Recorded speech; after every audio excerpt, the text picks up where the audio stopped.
How is everyone doing today? A little bit of a technical hiccup here before the stream started, but I think we're good. Ooh, 1 second here.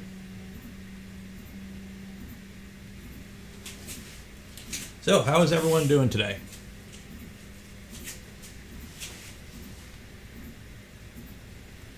Why are these not working? Yeah, whatever, I'll figure it out later. Okay, so some updates. It's actually been a very good week in terms of shipping because if you haven't remembered or if you haven't been paying attention, I finished Tallboy. So I got the V2 tall printer up and functional, but the problem was I never actually finished it because I never had a flex plate. However, the seas have been kind and the ship has docked. So I now have a flex plate to put on Tallboy. So it's just the energetic one, textured one side, plain PEI on the other side with their magnet. So I'll probably be putting this on maybe tomorrow. I'll make a video about how to apply a flex plate, and it should be up on the channel some point this week, hopefully, if not next week. So yeah, I'll finally be able to finish Tallboy and put out a serial request video. So that will be done. And then also, last week I never had the back plate for the Vzero, and that's why we stopped, because this has to be installed now. So I went ahead and printed one, and this is just printed ABS. I sprayed with bed liner, just so it has a little bit of a texture, so it kind of matches the ABS bottom plate that I use. The 2-color print on the switch wire, yes. So that is currently, should be done within the hour, I think. I'm not the happiest with it. There's some overhang issues. It's, obviously, I haven't had time to do a full tune of the profile yet. So the profile is very rough, but it's mostly, I'm doing functional tests right now just to make sure that everything is working. So in terms of print quality, it isn't perfect, but I'm doing the functional test for the Y-splitter dual feed. So should be done within the hour, so it should only be hearing that for a little bit. If I don't test 300 millimeters a second. Okay, so I've done 300 on the short one, so the Tallboy should be able to do it just fine. Okay. Yes, the apron, Nurq. So the reason I bought an apron, I have a wooden workbench here, and I found out I was actually getting my shirts caught in it and putting itty-bitty little holes in them every now and then. So I went and just bought an apron, so when I'm soldering or whatever, I'm not getting grease or whatever, or ripping my shirts, because, you know, you don't think about it, but extrusions are kind of sharp, especially when they're raw. And if you're working on it, holding against your stomach, take care of your clothes and your equipment. Okay, so where we left off. Let's see here.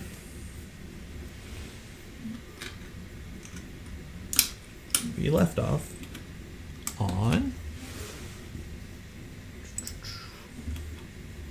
there. So we have the whole Z assembly mechanism with the bed and the Z lead screw and motor is installed, and we're about to install the back plate. So for the back plate, as you can see here, no, I would not like to set Microsoft Edge as default. There we go. So it says preloading the M3 by 12 bolts, and these spots can be helpful. So what that means is basically when you go to install this, put your screws through, put the bolts in, and slide it onto the extrusion, like so, instead of trying to put the nuts in and then line everything up. So what we are going to do is install this back plate, and then we are also going to install the mounting bracket for the extruder for the pocket watch at the same time. So that way we're not trying to fish around M3 nuts blindly in the dark. So let's get this started. Why did my music stop?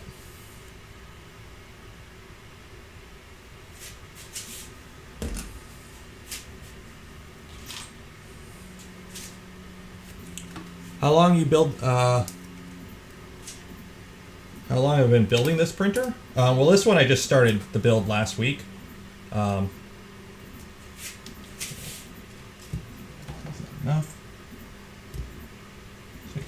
So I'm actually, it calls for M6 here, but the printed backplate, if you actually just print it, is thicker than spec. So it looks like I'm gonna have to use M8.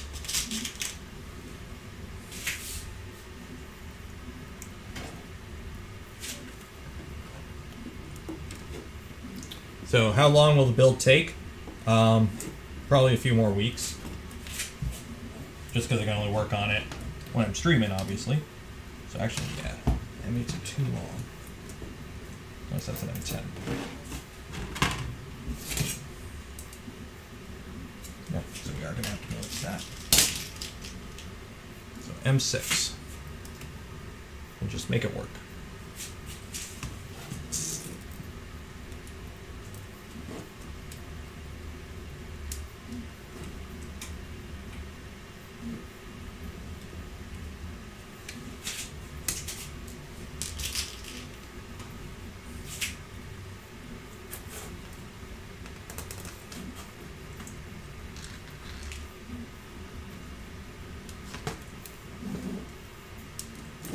Put in perspective for build time, Tallboy took 7 streams to build and get it functional. Although the first stream was mostly just tearing apart the old build. This is a smaller but more complicated build, so we'll see. But that's just for the assembly. There's less to it though, so we'll see. If we should come under. I believe this will take less time to build than a V2. Especially once we get to the wiring portion. That's the part that usually takes the longest on builds. Although we are going to be reusing some wiring, so hopefully it'll save a little bit of time. Did I solve the retraction issues on the switch wire? Well, for the most part.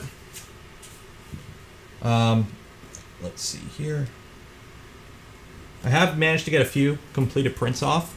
I've posted these in the Discord, but I got this little green and black Charmander here. And then I did that dragon print, but I used some clear translucent blue PLA. And obviously I didn't have enough purge between the filament changes, so it's a bit muddied, but it's functionally fine. And right now, it's there, printing a black and white spiral vase. So that should be done. That's been going since about midnight last night. So it should be done within the hour, hopefully. When that's done, I'll take it off the bed and you guys can take a look at it. And I actually spent some time over the week and organized all the screws from the old build. So I shouldn't be digging through a pile of screws this time.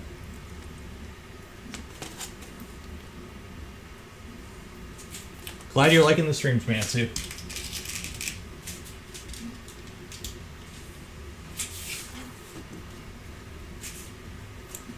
Or is it purging into the infill? No, it is purging into a purge block. So the thing with purging into infill, it really depends on the plastic you're using. Do I have a purge block here? I think threw them all out. Depending on the size of the print, like something like this, this is with 65 millimeter, I think a Pierce's slicer uses millimeters cubed, 60 or 65 millimeters cubed, and obviously that's still not enough purge to get all the black out before it switches to like a translucent PLA, which translucent will probably be the hardest color to switch between.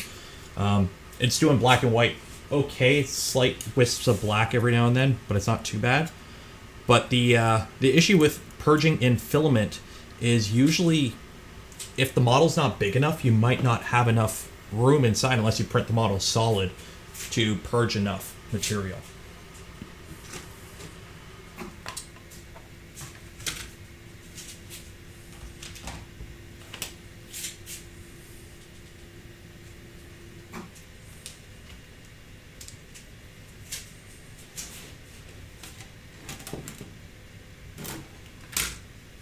Okay, so let's see here.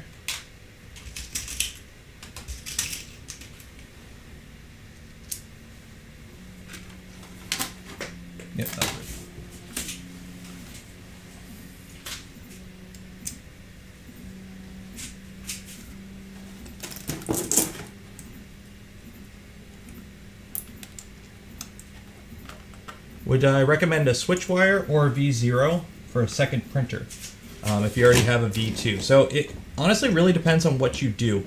Switch wire for me, I built it as a test bed printer because it's a more traditional design. And what that means is it's a simple design. It's an i3 Mendel style printer. If you're going to be playing around with different styles of extruders or swapping out tool heads, it's an easier platform to just swap out the odd component on to test things versus, say, a Core XY or a Core XY with a flying gantry, where there's just more you have to pay attention to, and you might not be able to swap out some stuff as easily as others. So I built my switch wire as a test bed printer, and my V0 is a backup printer, or if I ever go anywhere just to like, oh hey, look, this is a 3D printer, like this thing is this big, like I can just throw it anywhere. Okay, so it really depends what you want to use the printer for, in my opinion. Okay, so now I gotta slide this in.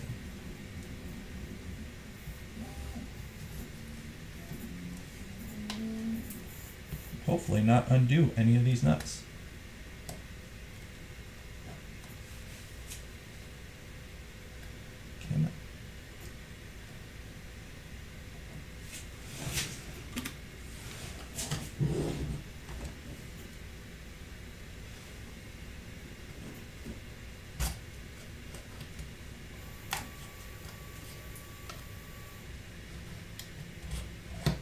There we go.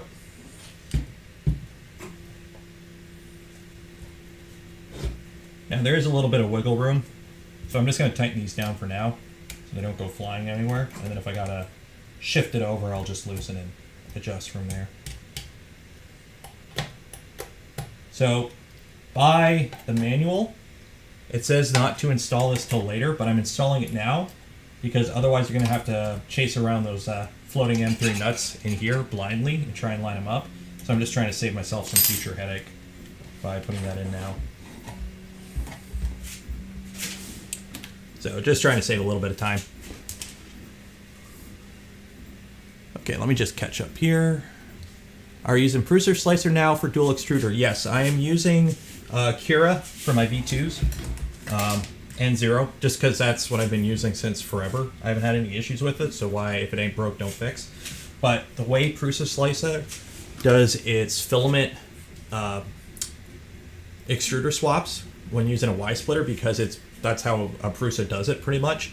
It has this like ramming, I think they call it ramming, where it basically, as it extrudes the filament, it does like a feed and retract back and forth, which leaves with a really nice clean bulb on the end of the filament when it retracts it. So there's no string, so when it goes to reinsert it, it's a clean reinsertion. So it leaves less material to be purged and it less likely to jam. So I was having issues with Cura and jamming, switching between the filaments. Since I switched to Prusa Slicer, it's been working fine. The only thing is, with Prusa Slicer, I haven't had as much experience with it, so my profile is nowhere near tuned yet. So I'm just doing functional tests right now. So when that print's done, I'll take it off and show you.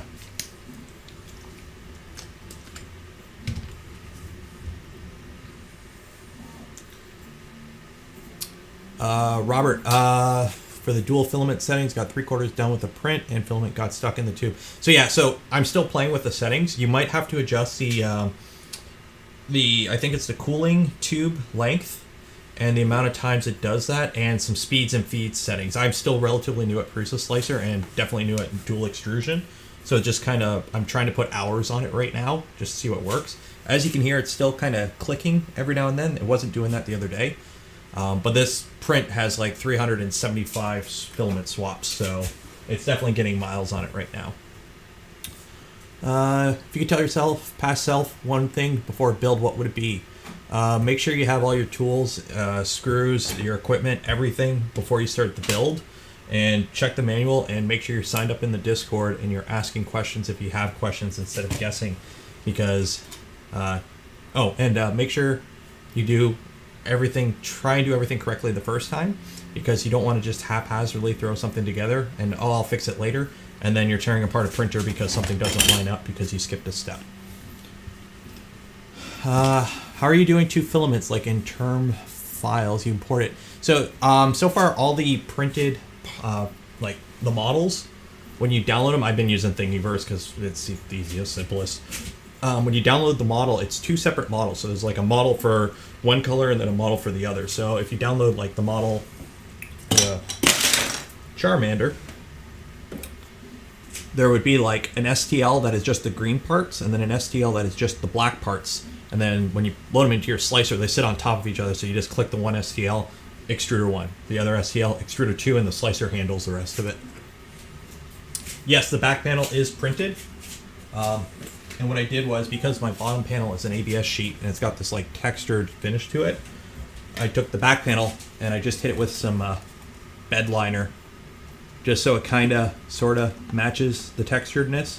Like, yeah, you can still see the lines because I forgot to turn infill on and I wasn't going to redo it. So, or ironing on. So, okay, let's get back to building.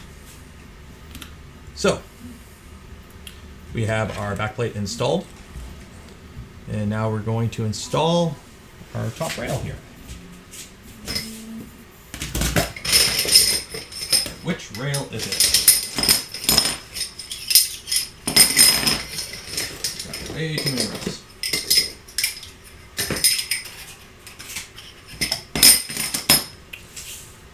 So, I don't think this one has any holes in it. It's just got 2 on the ends. Oh wait, no, it does have holes. Let's see here.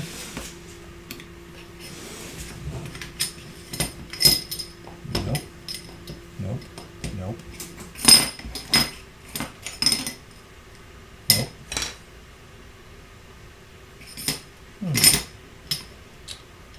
Oh wait, no, it screws into there. Okay, so that would be, can't be that guy. Can't be that guy. So it's got to be this guy, because this is the only one that has screws on the end. Yeah. Pretty sure it's this guy. Let me double check.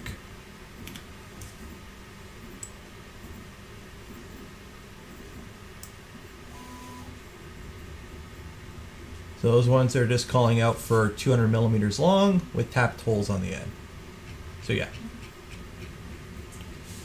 So we're good. Get back to where I was in the manual. This is one of those manuals that actually would probably be pretty good if you printed it out, but it's 166 pages.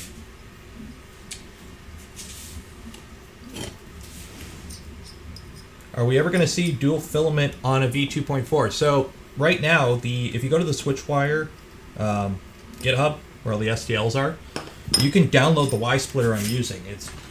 This is an old one. Yeah, this is the current revision. So this is the Y splitter. It's printed and it fits in the afterburner. So you can literally print it and throw it in your V2 and just run 2 Bowdens to it, and you would be fine. So you can do it right now if you wanted to. The only thing sort of stopping you is, and this is why I did SwitchWire, is on the SwitchWire, it would theoretically have a pretty short Bowden feed path compared to a V2. Because a V2, you have X, Y, and Z travel of your tool head, whereas on the SwitchWire, you only really have to worry about Y and Z. So,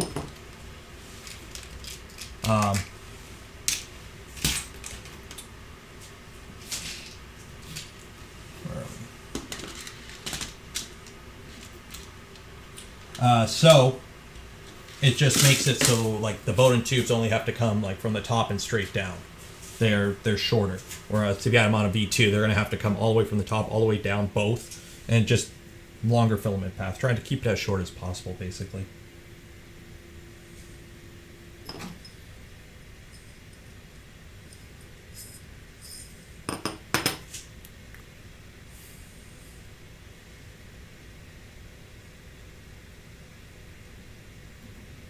Are you going to put the last version of the Z-axis parts? Yes. So if you're building this in the future, or you're following along, there have been some updates to the STLs for the Z-axis. So what has changed is they've updated,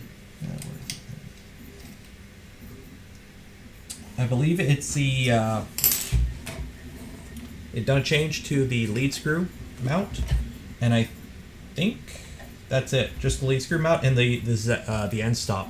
So that is for, we've switched from spec free in a T8-2 to a T8-8, I believe, lead screw with a, what's it called, an anti-backlash nut. So the thing is, I would run those new parts, but I don't have a T8-8 and I don't have an anti-backlash nut. I still have the stock, which mine, because this was all bought before spec was a thing, mine's like a T4 2-feed, I think. It's like 400 steps a millimeter. It's either 4mm or it's dual stock T2 or something. I don't know. It's not spec. So I won't be putting the new parts in. I didn't have lead screw wobbles issues before, so I'm hoping that stays true after the rebuild here. But if it is, then I'll make a thing on how to upgrade it. But basically, there's 2 new parts. It's a simple swap.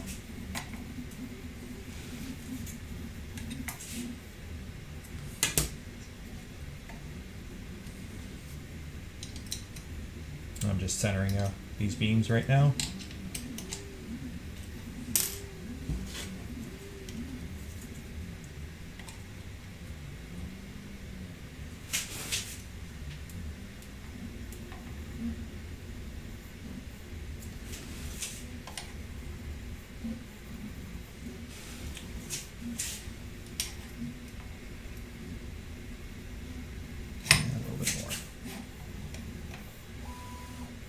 Good enough. Play with that later if I need to.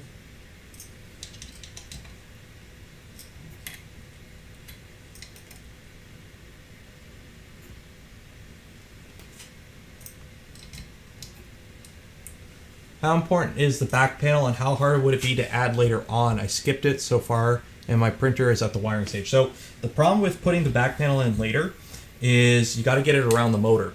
And you're going to have basically, go to the other camera. So you're going to have your beams like this on the top and the bottom. Okay. So you're not going to be able to slide it. Get back in frame. You're not going to be able to slide it from the top. You're not going to be slide it from the bottom. You're going to have to slide it in from the side over the hump for the Z motor mount. It can be done if your material is flexy enough that you're using, but like a printed part, I know I had to take my motor mount off to get it in, and that was before everything was all wired up because, again, I did this before manual. So you kind of can get it in. Now, what you can do is you can split the STL into multiple parts and print it in like 3 parts and kind of put it in by piece and then like tape it together or whatever, glue it together. But it's definitely easier to do it before you get too far in the build. That's why we recommend putting it in like now. Okay, so we got that top one in. Prepare for mirror side.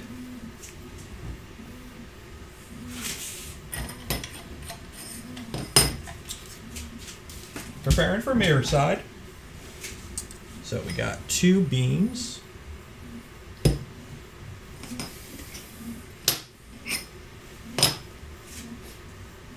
What are mirror side? Okay, so it's the bottom. So they are going to have these tapped holes that are inset, I believe.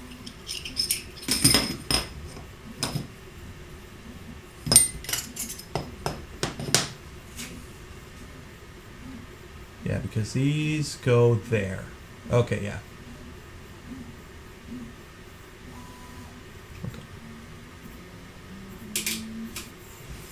Yeah, you can hear the filament kind of catching every now and then.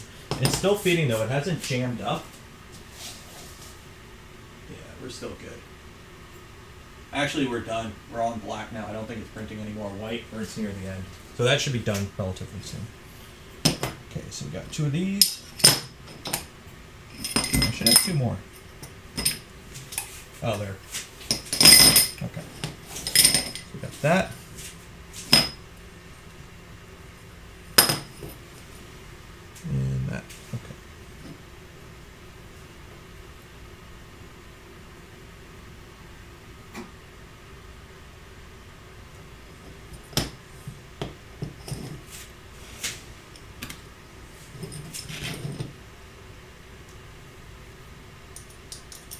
So this is one of those parts where if you have a granite countertop, it's going to come in handy.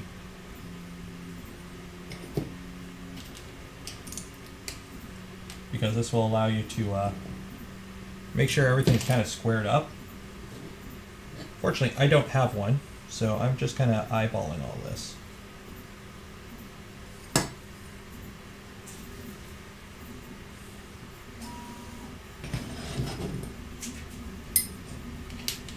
Actually, what you can do is build it on an extrusion. There you go. So as long as your cuts are square, you should be kind of close enough to tweak it later.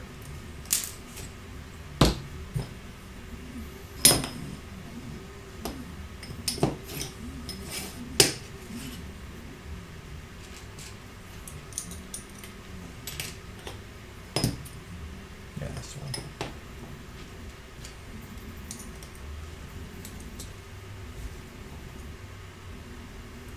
Hello from New Zealand. Hello from Canada.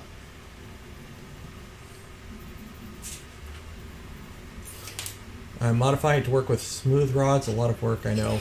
Yeah, excuse me. The original spec, this is way back when we started designing, was going to use 6mm rods. But with how cheap rails are, we ended up swapping to rails, and it's easier to, you can get more print volume out of it with rails than we could with rods.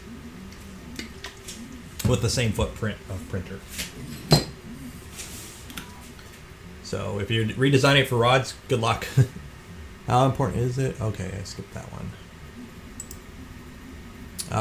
What is everyone's favorite way to mount the TFT24? I don't run a screen in my Vzero, I run it headless. So, okay, now I gotta put the rails on it.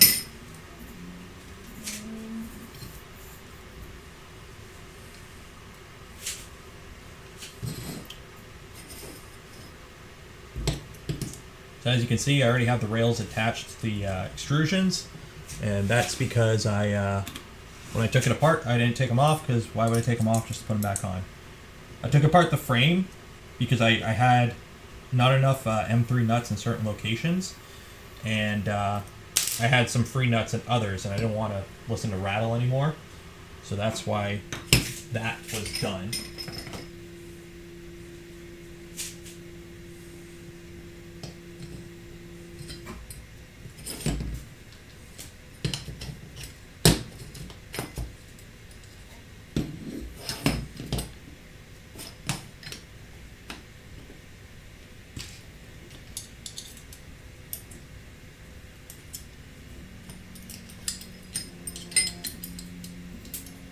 Yeah, there's honestly with the Vzero, you don't really, when we designed it to be headless, like, and then there's been a few mods to put displays on it. There's the little mini OLEDs, those little 1-inch or whatever ones. The 0.96 does fit in the skirt, and I think somebody's modded that one in already. That's personally what I would go with, just for as you can see, these aren't right, so I gotta spin this one.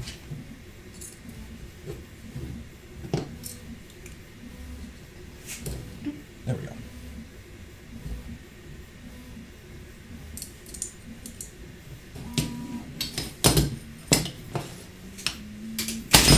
Oh no. If you have a machinist square, that also works really good for lining everything up. Okay. So, as you can see here, now you install your rails, which, oh hey, I've already done. I forgot to put this little nut in here. Dang it. On the bus, off the bus. Or that, M3 screw.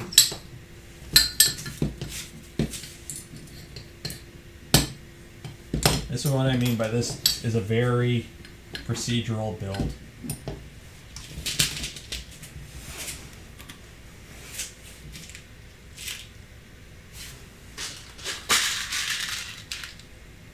How am I missing so many of these flatheads? I got a whole bag of them. That's 1 point.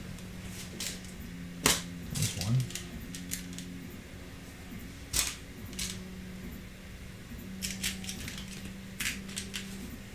just use a silver one.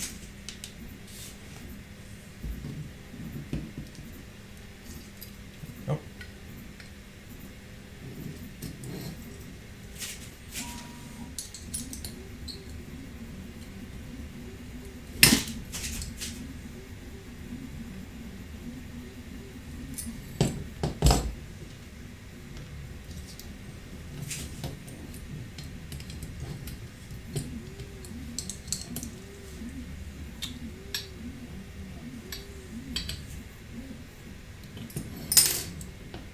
Alberto, switch wire build when you got that spare parts printer, hee. Hello, and the switch wire build is done. It's back here. It's printing. That spare parts printer, I still don't know what I'm really going to do with it. I'm half tempted to completely rip it apart and use it as an excuse to teach myself how to design. But other than that, it's going to be sitting for a bit probably. Okay, so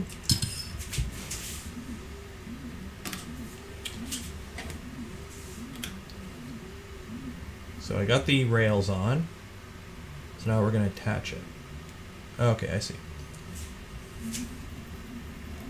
So I actually have screws in here I got to get rid of because I had these already.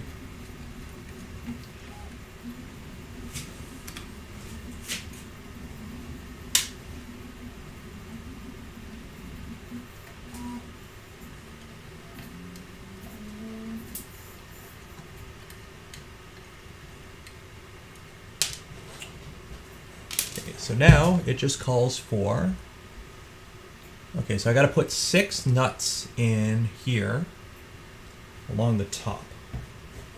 We shall do that now.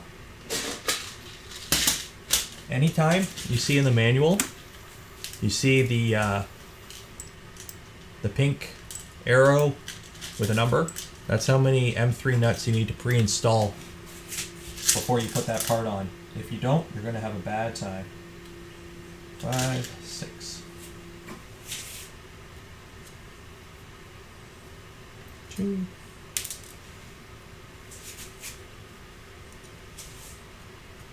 3. 4. 5. 6. Oh, can I scale down the switch wire to accept my 250mm linear rails? You can. You would just have to order any extrusion that attaches to the rails. I think 50mm shorter because I think spec is 300.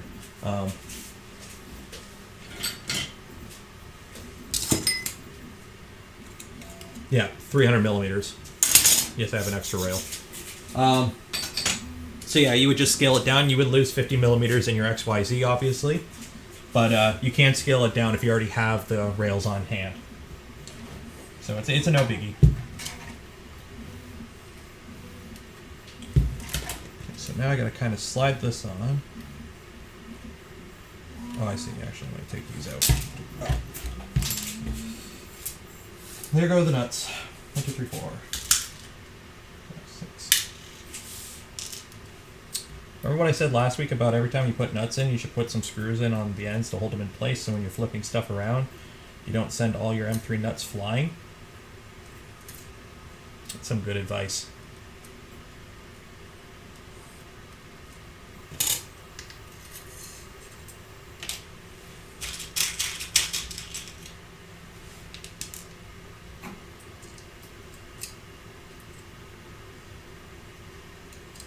Yeah, the switch wire is kind of designed to be able to use what you already have. So there's already like a way of converting an Ender 3 to a switch wire, for example, where you're pretty much using the bed and most of the stock extrusions from the Ender 3 to make a switch wire. It's meant to be a printer that you kind of, it's designed scratch built, but a lot of reusing stuff you already have has been taken into account, kind of.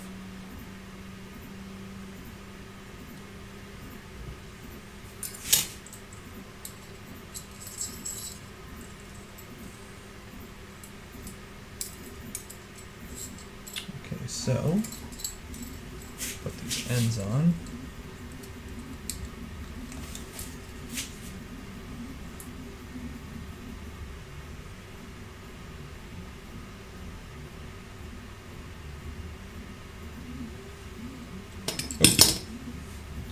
Oh, I really goofed up.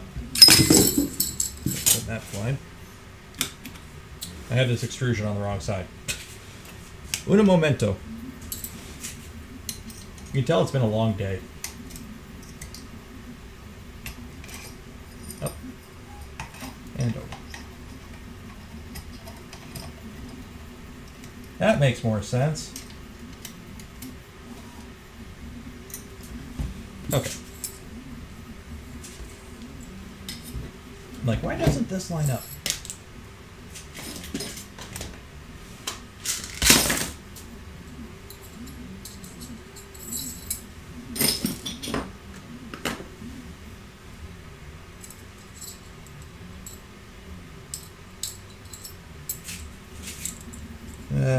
M3 button heads are the bane of me.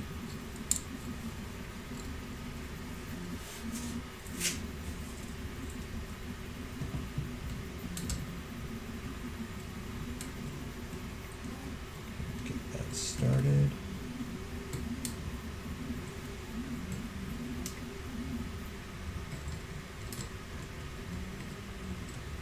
Okay.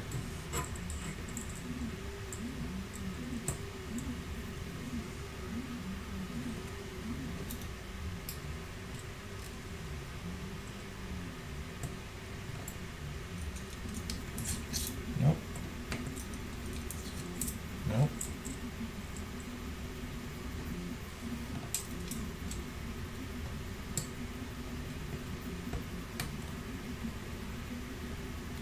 There we go. Okay.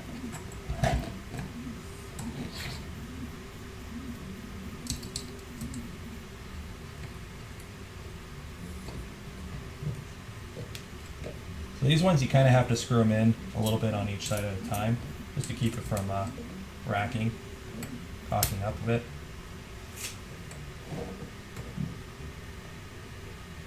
And you want to make sure, with aluminum especially, you really want to make sure the screws are going in straight. Otherwise you can damage the threads, and if you damage the threads on aluminum, they're kind of hard to fix with what you have at home. Like, we're not going to be putting helicoils in here, for example.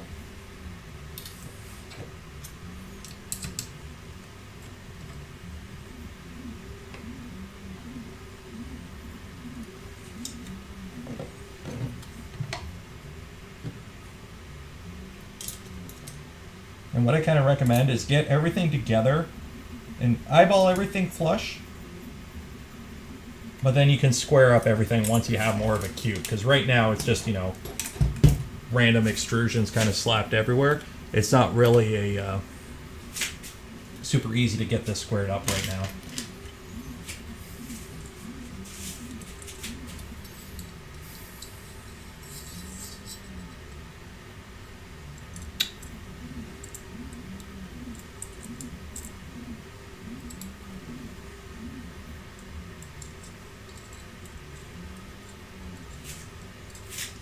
Yep, one of the switch wires, serial number 1, was actually a dev who turned his Prusa Mark III into one. Now, what would be good, it'd be a good upgrade if you have like a Mark II, like with the threaded rod frame and whatnot, because you can still reuse the controller, the bed, and all that stuff,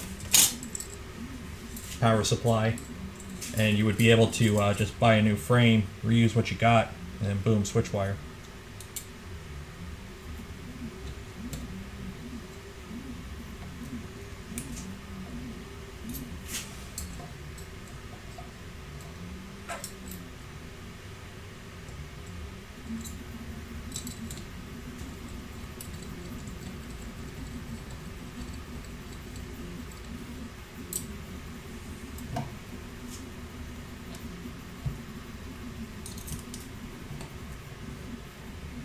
Correct, it is 12 volt, but it would work because as long as the carriage.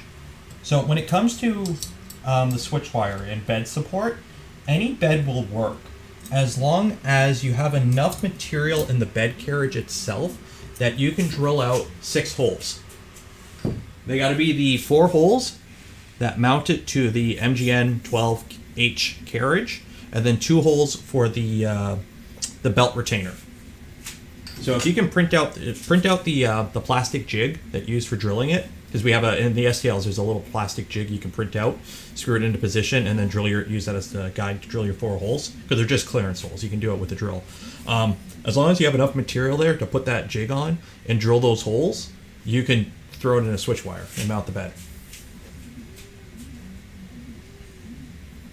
There we go.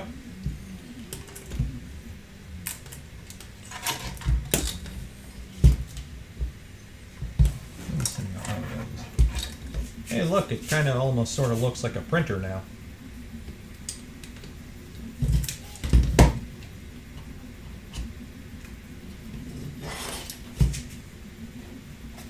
So now I'm going to kind of take the time to square up. Make sure our Z is centered to the frame. So what do we got? We got 72.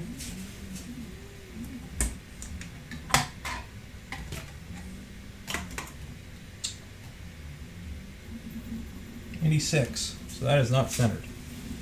So on this side, 72. Okay, so the bottom's good. It's the top that's out.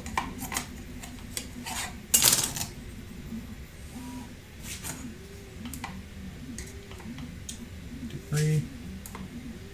Yeah, so that's what's out. Okay.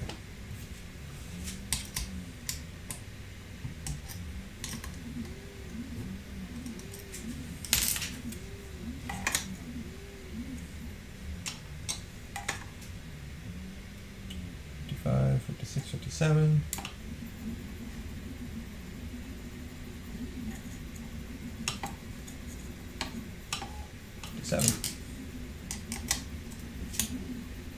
If your Z isn't going up and down straight, you're going to have a bad time.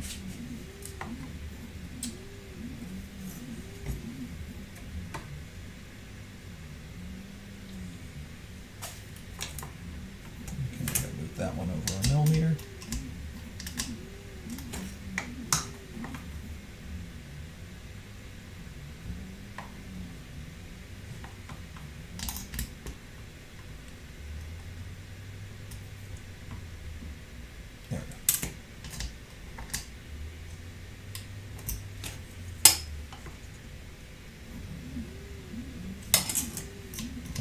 Shifted that one.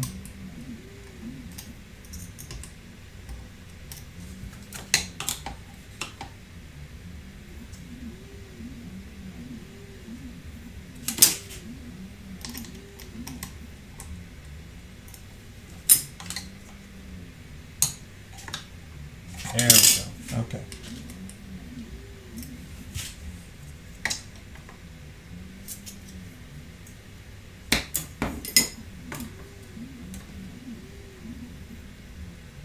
There we go. Okay.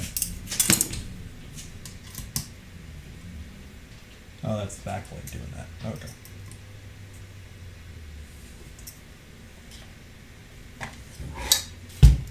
That looks much more square. Okay. So, in reality, when it comes to squaring up your frame, the two most important axes is that your XY, so the top beams here, are perpendicular to your Z. Okay? So as long as those are square to each other, and then your XY is squared up to itself, you should be okay. So say, for example, like this corner is a little bit lower, because everything travels this way and this way. So anything that happens out here, it's not as important, put it that way. Okay, so I gotta loosen these up just so this back plate can sit without pushing into everything again.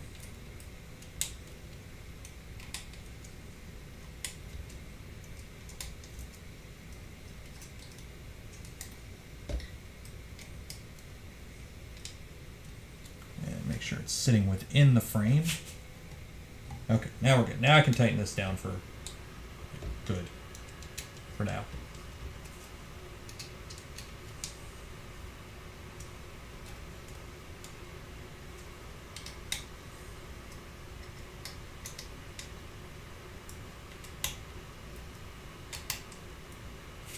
Okay.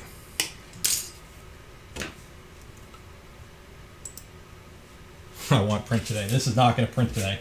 And I got to go through the whole setup for software at some point too for you guys. Okay. So we have that in. We got our 6 screws up top. Now we have this little back plate here. I don't use this. You can put that in now if you want, but I personally don't. Put your other side on. Oh, hey, I already did that. Okay, so now we are putting the front braces on. Put it on its back.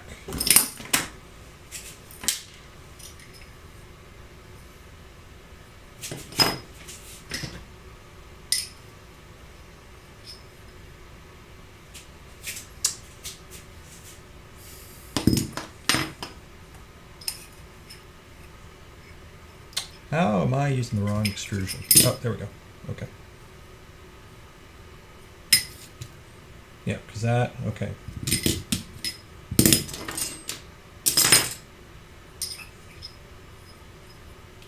I'm using a wrong extrusion somewhere. Shit. Okay, 1 second here. I think it's one of these guys. Yeah, okay. I gotta take this guy off. Back one here. Because you have extrusions that have, I'll show you in a second. So as you can see, this one has 1 hole and then no hole, where you have hole and hole. These ones go on the front. The ones that just have a hole, 1 clearance hole on each end, go on the back.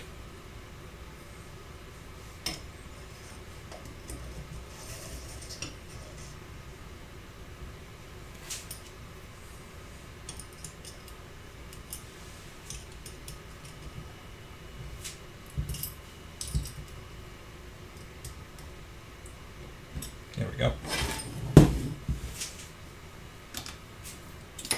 And then the double hole goes on the bottom because you have a extrusion that goes across the bottom here. So you need cross clearance holes on the bottom here, and up top you just need the 1. So.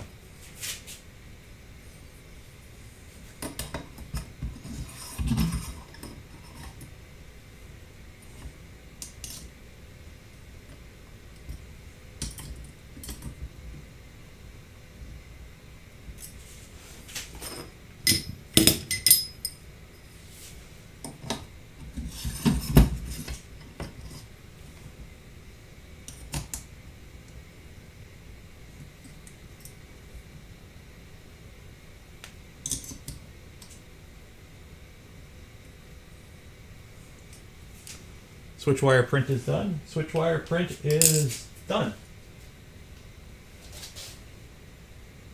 Okay, the bed's still hot.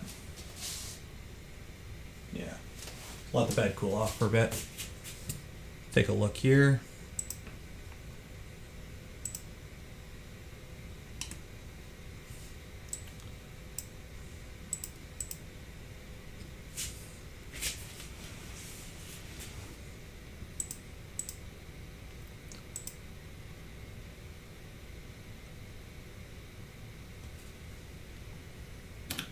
Okay. So we have 21 hours, 15 minutes. So that's not bad. It estimated, I think, just under 21 hours. So it was within 15 minutes.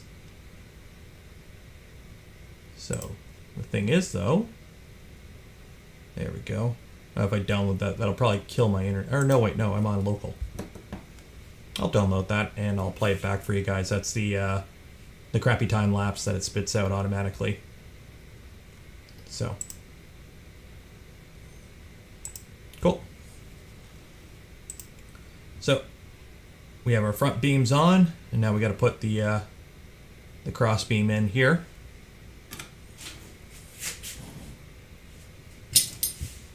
Which is this guy right here, which just has tapped ends.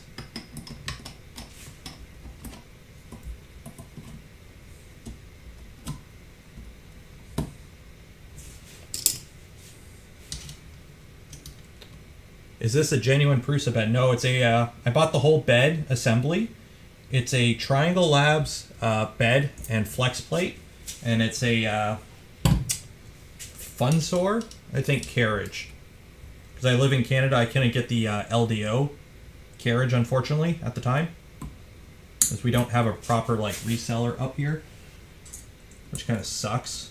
But, it's just AliExpress. And the carriage, honestly, the Funsor one is pretty much the same. Because they're all made by the same OEM manufacturer. Even the Prusa bed and the Triangle Labs bed itself, they're pretty much exactly the same because they all use the same manufacturer. So, whatever. Get what you get. Okay, hey, look, it kind of looks sort of like a printer now.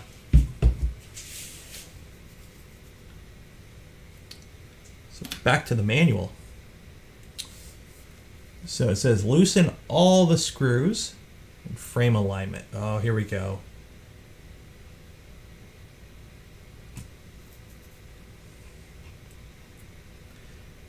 The boring part. So what I actually am going to try, because I know I have one under here. Years ago, I ran a glass bed. So I want to see, or no, see. The problem is I have the rails on and I don't have the little nubs to keep them in place, and I really don't want to lose one of these. So what I might do is I'll just square it up off camera. But I'll make sure, basically on a granite countertop or anything as super flat as you can, use that to use that for your squaring up and alignment. And if you don't, honestly, just use like an extrusion or something just to make sure, you know, everything's lined up as square as can be. As long as all your end cuts are the same and all your extrusions are the same length and everything's flush, you should be pretty good. So what we can check now is the this alignment here. That's 37 millimeters front to back.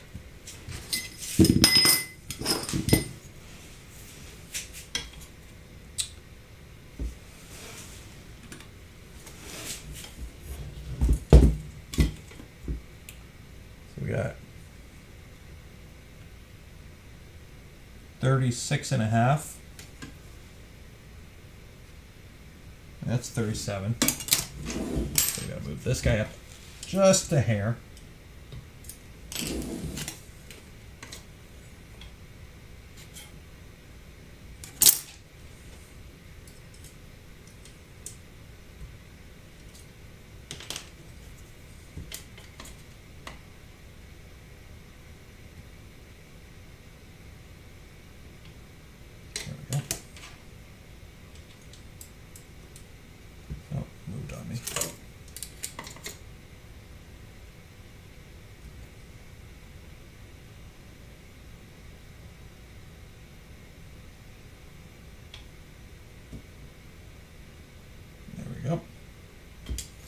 And honestly, if you can't get it perfect, as long as it's the same all around, you should be fine. That was good.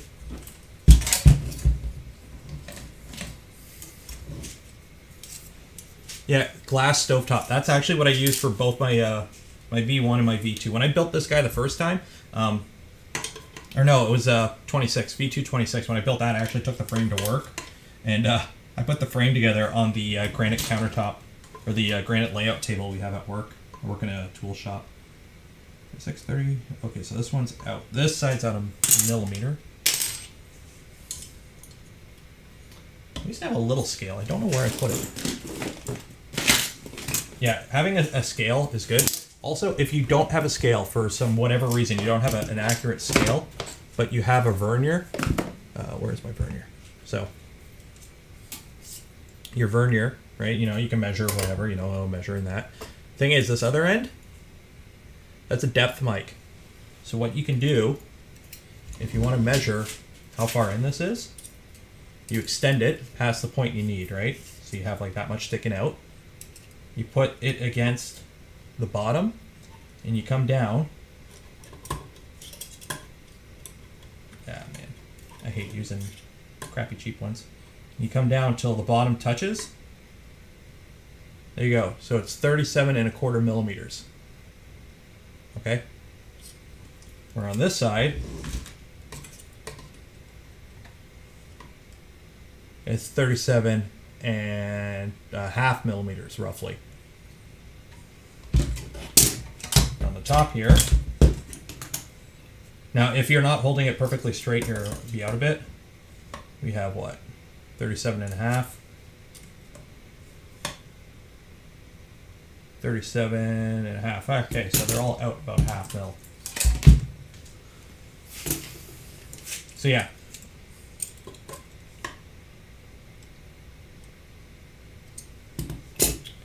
So you can go through, and what you can actually do if you really wanted to, you can go right to 37. Or as close as you can get. And then you can screw down the nut, and that locks it. So that way that is 37. So what you can do is use that to line it up, and then tighten it.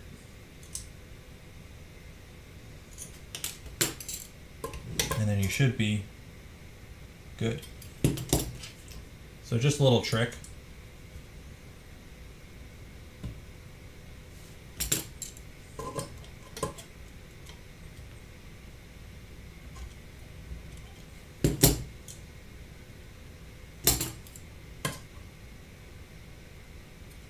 This is that one part in the build where if you don't have enough clearance for your through holes, and they're not in the exact perfect location, that's going to come back to bite you in the ass, because you're going to be trying to tighten your screws on an angle with when you tighten it and the Allen key rubs against the hole, it'll push it out of location. So that'll be, it's one of those things you might have to worry about. Okay. That's the thing, because if you look on a scale, oh yeah, I'm right on, bang on. But what's more accurate, the scale or a $15 mic or vernier? So.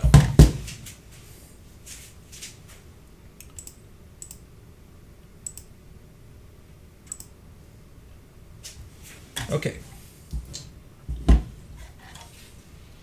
So I'm within a quarter of a millimeter for the back, so I'm good there.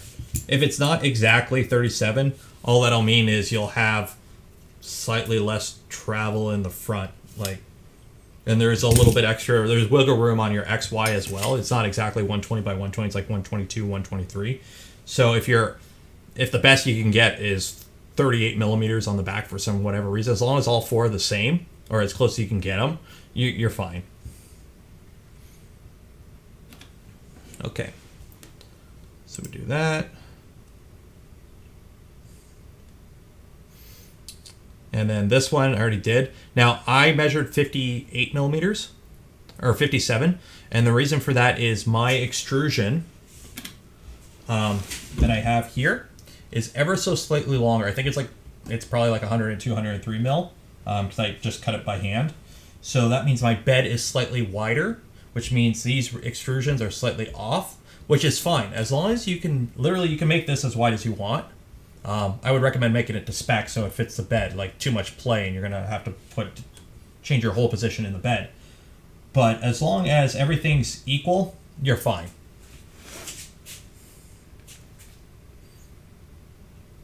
Okay, so turn lead screw clockwise to lower bed.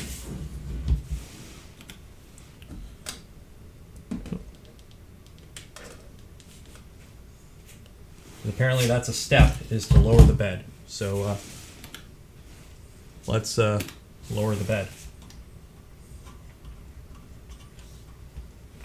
And at this point, also make sure, everything's, you should always be checking for movement. So when you put your rails on, you should make sure your bed's moving freely, especially like before you get this far in. After you would get like the bed assembly complete, the whole Z assembly, make sure everything moves freely. Because if you're moving your bed and you find it's binding up, it's best to try and fix the source of it binding up before you put the whole printer together, because you're going to have so much more in the way.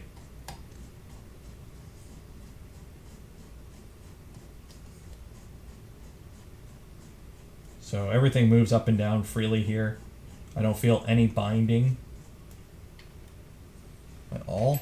Actually, I don't have those tight. That would be why.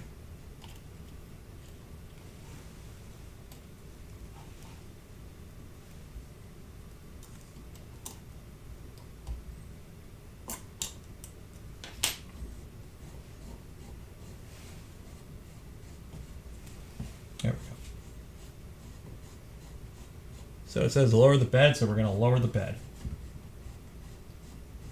And just feeling to make sure there's no binding.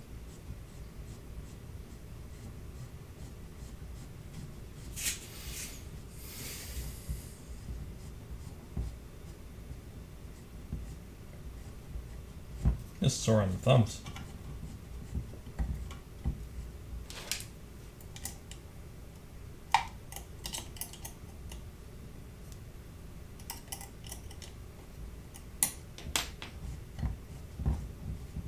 There we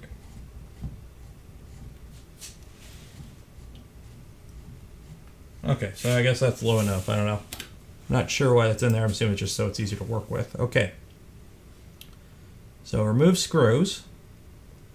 Move bed assembly up and down. Ensure bed moves. Okay, I see. So what we're going to do is remove these screws. Oh, it's going to be fun to get those back in.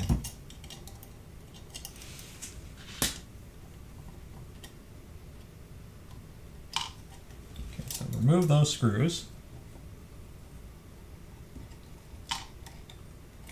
Okay. Oh, I see. So it wanted it down so that the lead screw nut... Okay, so I got to bring the lead screw nut all the way down. That makes sense. Okay. Now I know why it says to bring it down all the way. So you bring it down all the way. Unscrew the nut, and then you're going to move your bed up and down.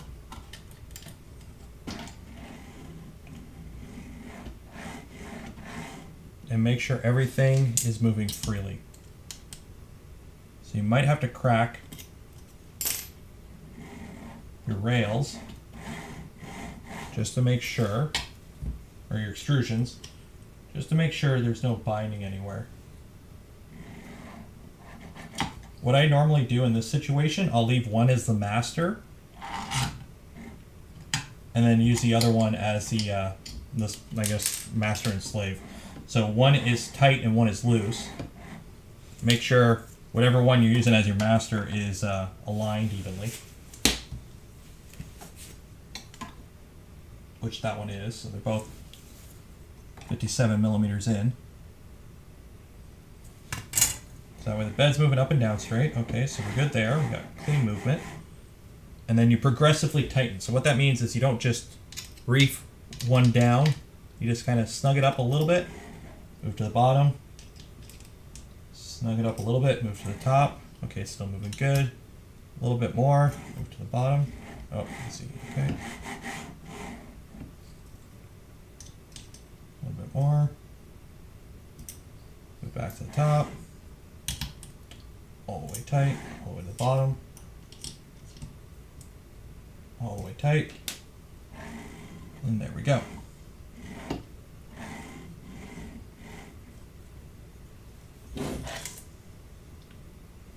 Okay, now one problem I'm going to have here, and I'm going to see if I can fix it, is my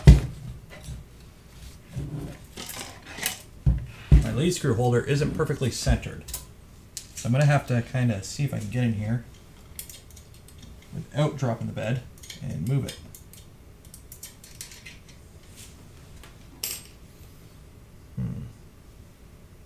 Let's see here.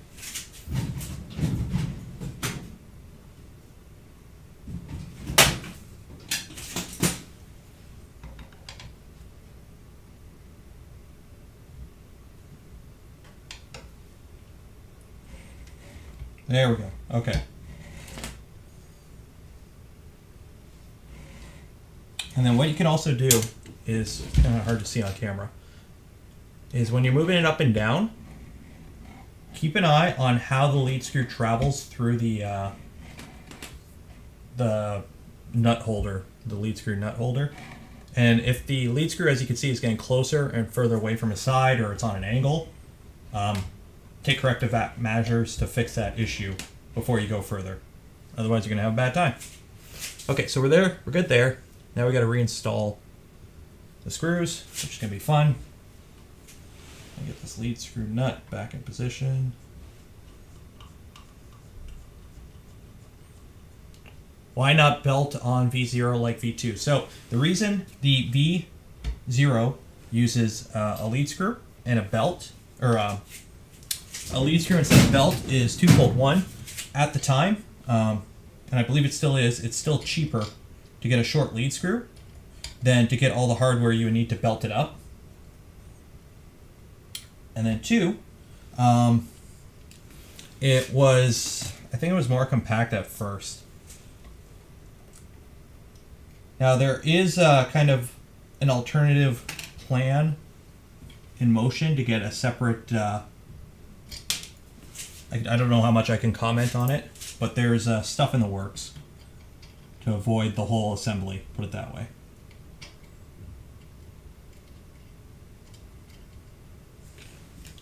So right now I'm just screwing the screws back in.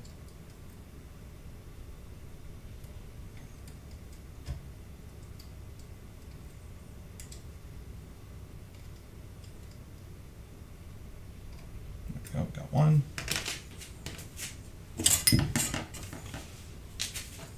Yeah, this is definitely a fun assembly.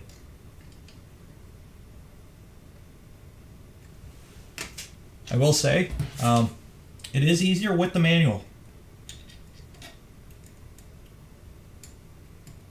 It's kind of like a, not exactly a badge of honor, but if you can build a Voron without needing the manual, that's kind of a cool thing to say.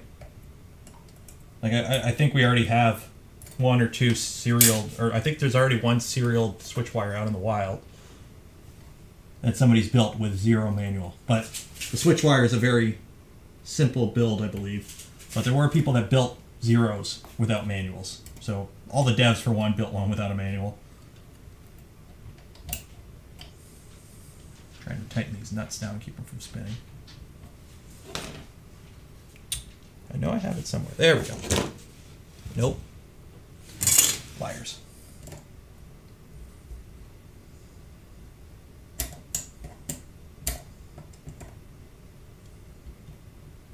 There we go.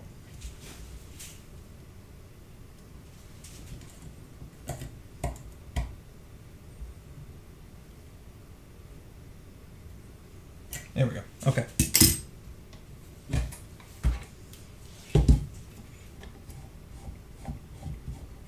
And we still got free movement. Okay. So we're good there. Back to the manual. Does the T-nut have any play in the Z direction? No. Mine's in pretty good location. Ensure vertical alignment of lead screw. So if you have a machinist square, that would come in handy.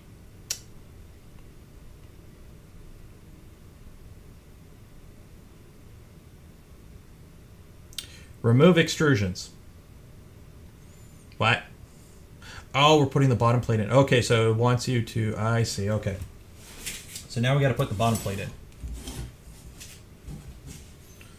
So I guess they want manual calls for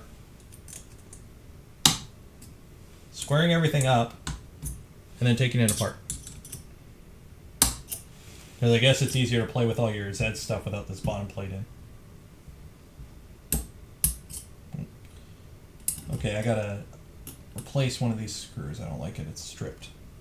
If you're putting in your screws and you feel any of them start to get stripped, especially these M3s, yeah, see? So, focus. Focus, you fuck. There we go. If it starts to get stripped, get rid of it right away. This is why I don't like using, I don't have a set on me right now. Doesn't want to focus. I don't like using ball and Allen keys with button heads because you have so little material there for the ball head to sit in when you're screwing and unscrewing the screw. It makes it so much easier for it to get damaged. And strip the screw. And if you strip the screw head, you're going to be drilling it out to get the screw out, which is not fun.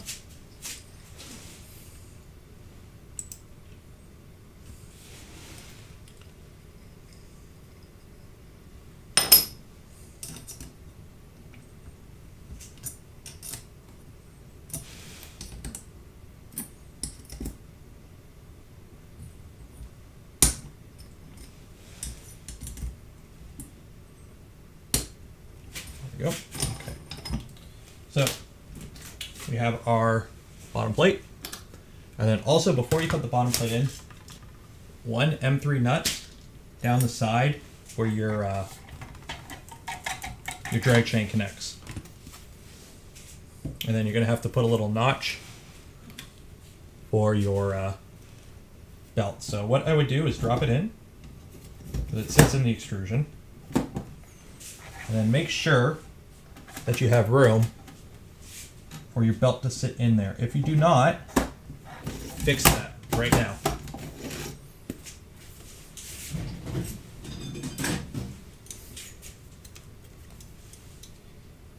Yeah, small machinist squares are cheap and they're very handy to have.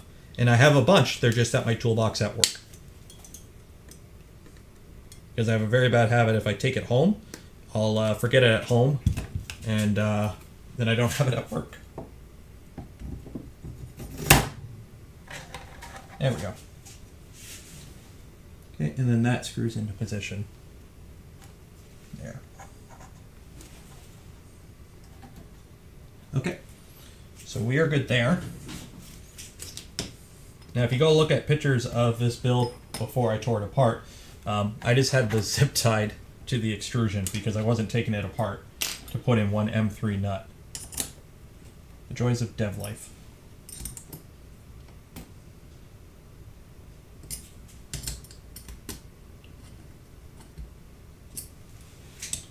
Put everything back together.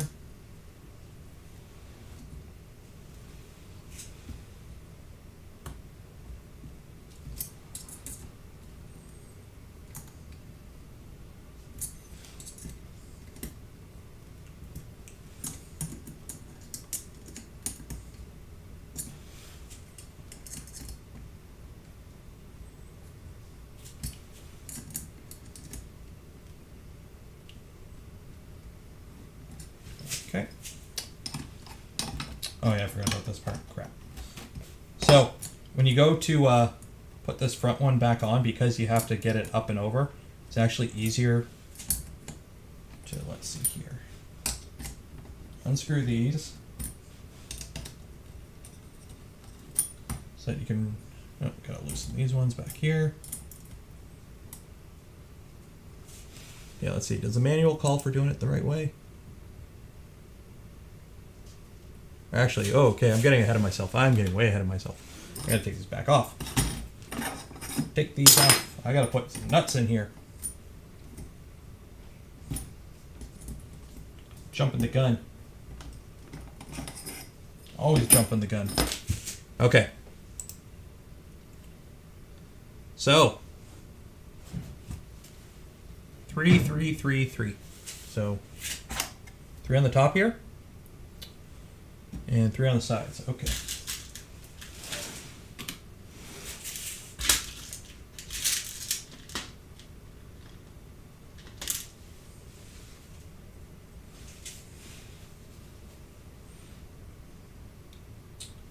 So 1, 2, 3, 1, 2, 3, and then we got the sides here. 1, 2, 3.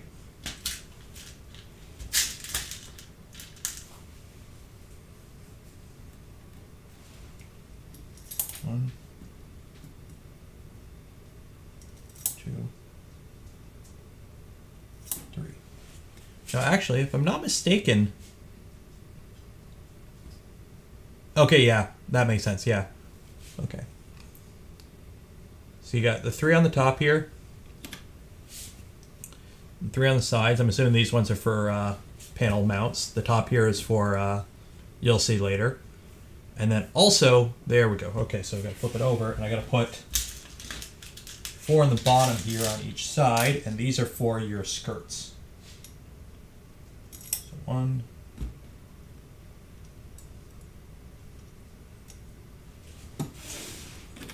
2, 3, 4,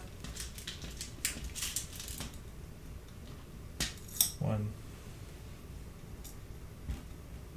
2, 3, 4.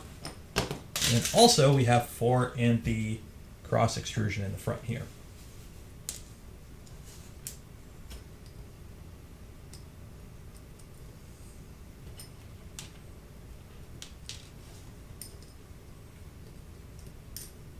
Two, 3, 4.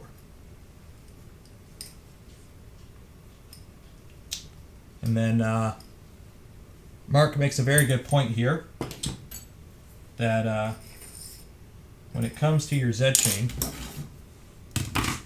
screwing this little guy in is going to be an absolute pain. So I'm actually going to take them off and screw this part in separate, and then that way I can just click it into position.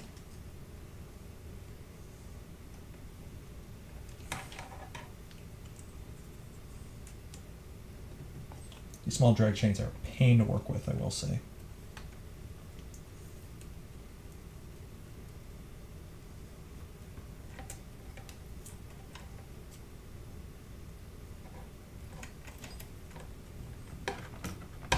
There we go. Okay, good enough.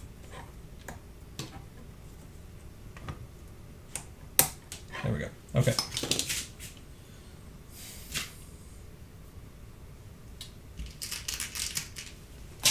Where are my, I don't have butt heads, so I'm just going to use a,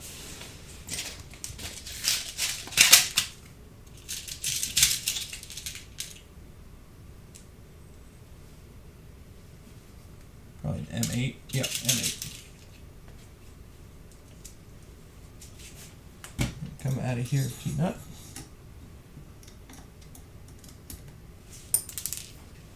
Send that flying, grab another one.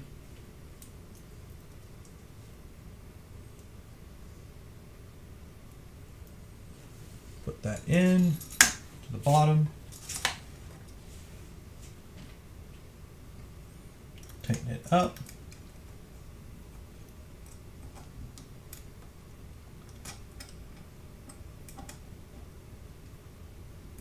There we go.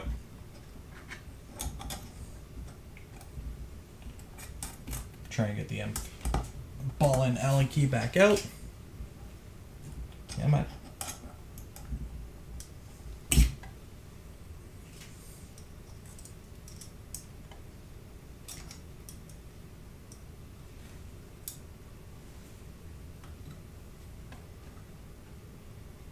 There we go. Okay, so that's in position.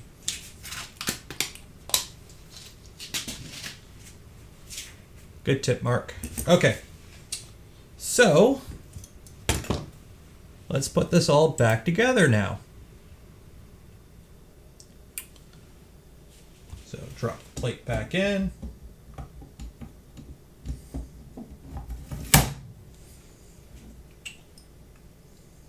And then, okay, that's on the bottom, so that just kind of sits there.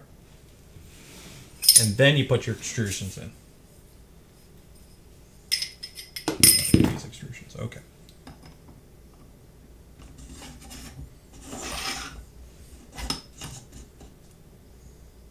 There we go. So we got 4, 4, 4, 3, 3. Okay.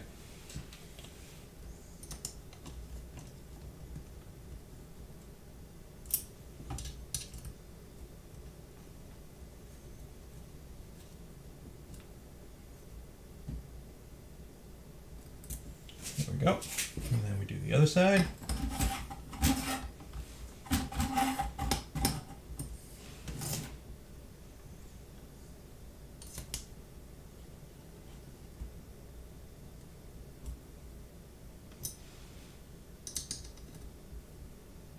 Actually, spin this around because this side has all the scuff marks on it. There we go. Appearances, gotta keep appearances, dude. And that's one of the good things with these silver extrusions is scratches don't show up as easily on them as the black ones.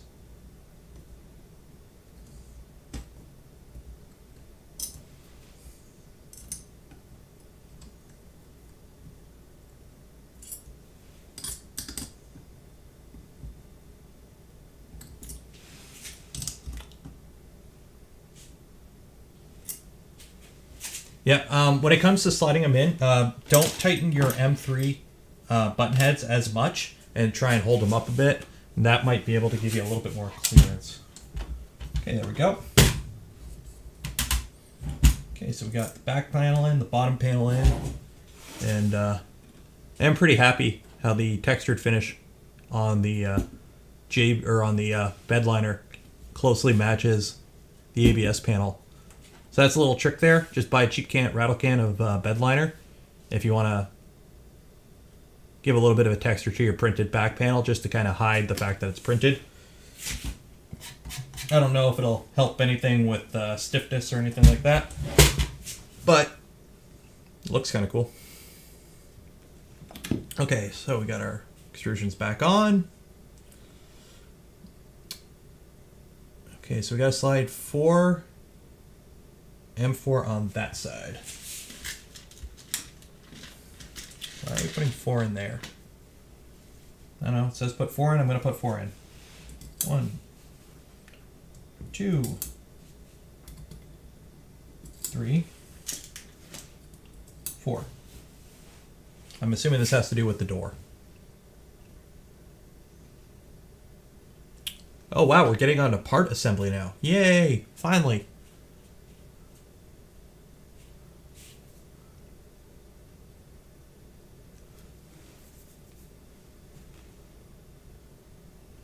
Okay, so we are moving on to the AB drive units. Yay, some actual printed parts.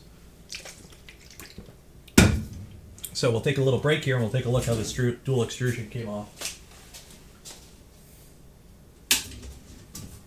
So, the joys of PEI, part came right off. So, flex plate. There's that done, there's that done. I love how easy PLA comes off PEI. Boom, okay, plate's clear.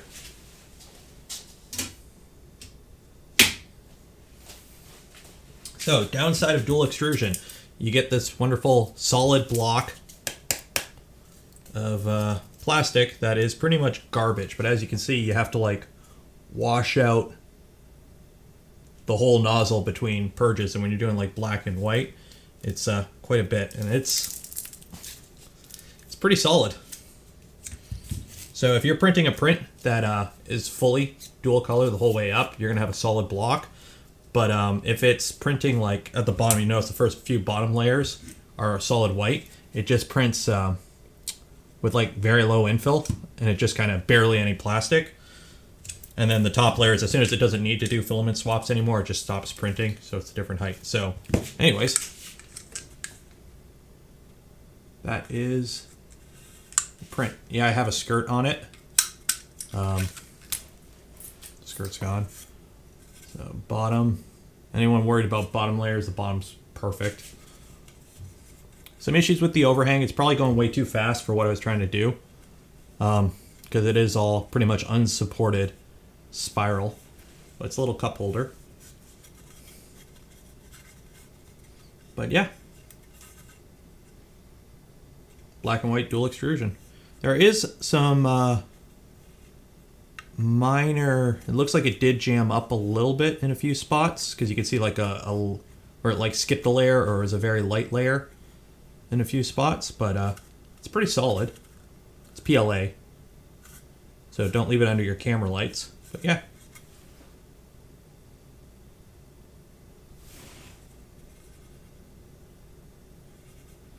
As you can see, the overhangs aren't great, and you can see some banding of gray in the white, so it's obviously I didn't have enough purge. But there we go, I got a cup holder now.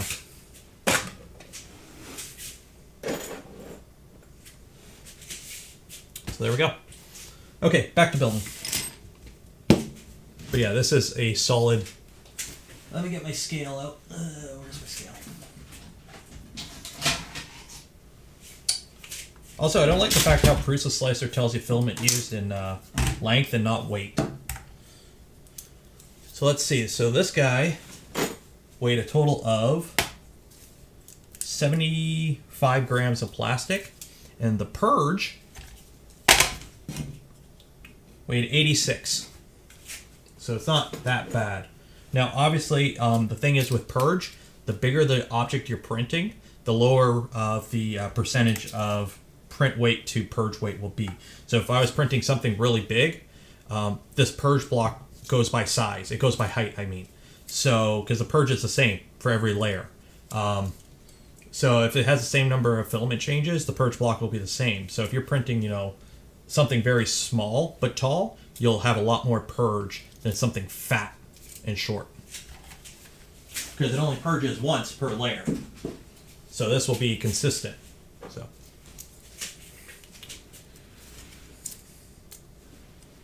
Yeah, I got to go through all the settings on Prusa Slicer. As I said, it's like pretty much first time using it. Okay, so let's actually put together some printed components for this one. So let's take this guy, put it up top for now. Turn the light off.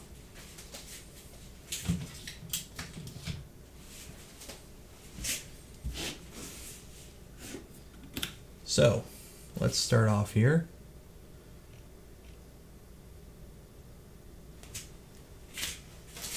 So it looks like we're putting our AB modules in there. So let me just grab that.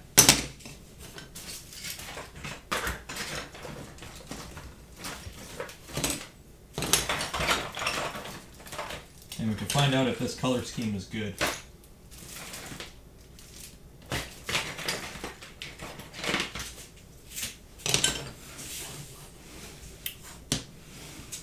So we got the top plate. And we're going to put some M3 35s in. So I think we start with that one. And the heathen that I am using M3 35 flathead Phillips head, because that's what I have right now. So it looks like one there. And one, oh, right next to it. Okay.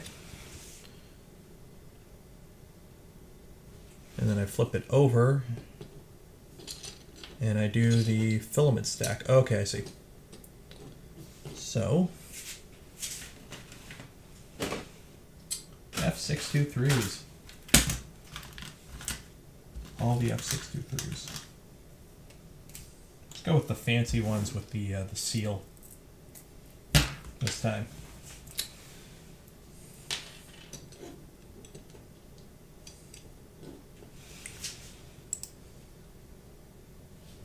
Okay, so this is going to be fun. Where are my washers?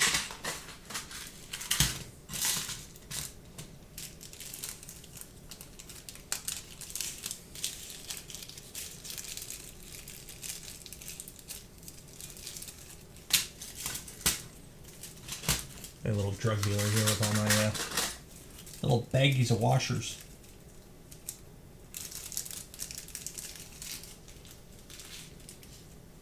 Okay, so looks like we have washer, and this is a traditional bearing stack. So we got washer, bearing, bearing, washer, and then with a lot of washers, they're stamped out. So when you take a look at them, one side will be like smoother than the other usually. The smooth side I usually put towards the bearing. It's just a habit of mine. I have no idea if that actually impacts anything, but it's just what I do. And then we have the printed bushing. Okay. And then on the other one, we have washer,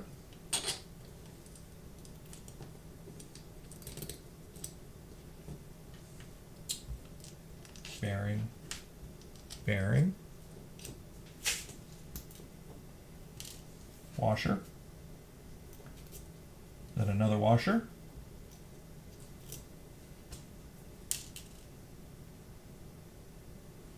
bearing, bearing,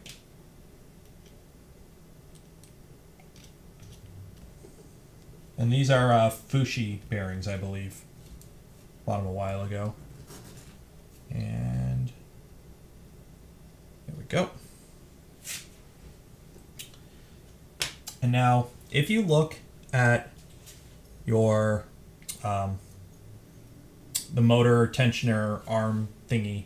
If you look at the part, they look the same, but they actually are ever so slightly different. So you're going to want the one that has the holes closer to the edge towards the back. So it's like that, I believe. You'll know when you go to put it together if you have the right one. Okay, so, crap.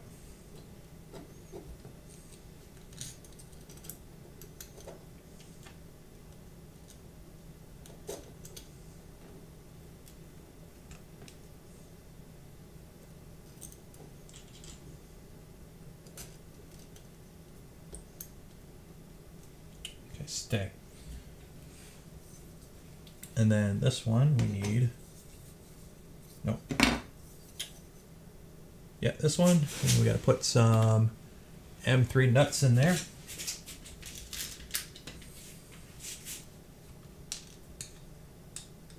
And then for seating M3 nuts, just keep like a long M3 screw around. And then what I do is I'll just put it in for these threads, and then use that to push the nuts into position and seat them before assembly. That way you're not trying to push the everything through with the nut. Okay, so let's see here.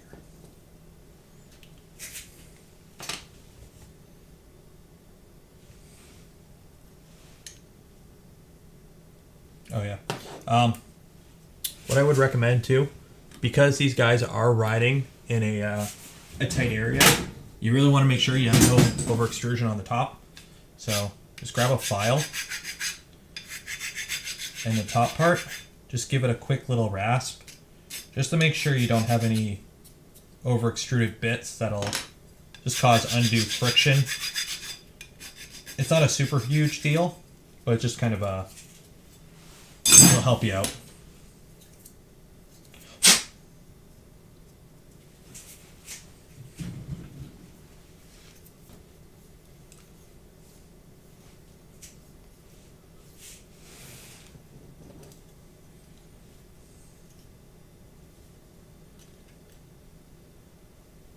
Or actually, yeah. So you'll notice one, yeah, I know they look the same, but if you look at them, so obviously the threaded portion has a bottom, so it's not centered on the Z, okay? And then when you look at them, on one, the holes are closer to the side, and on the other one, the holes are closer to the other side. So if we look at our thing here, this first one here, and I dropped all my bearings again. One second.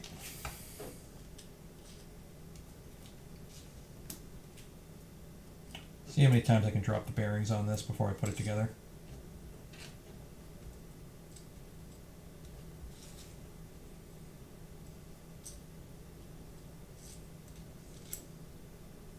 Okay. So if you look, you're going to have one where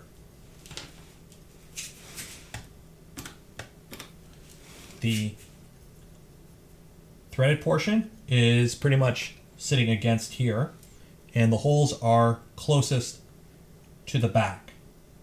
So this one, the threaded part's on the bottom, but the holes are not towards the back, they're towards the front.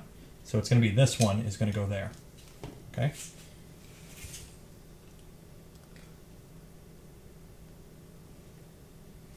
And then we take our back piece here.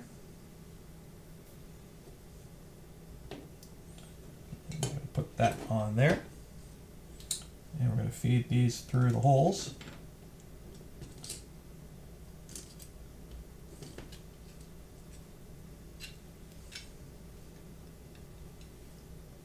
Wait, am I grabbing this right?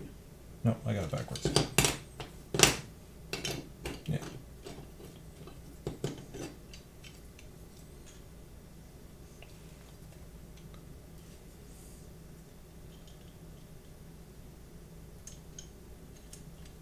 Get in your hole. Get in your hole. Okay. And then some M330s hold this whole assembly together.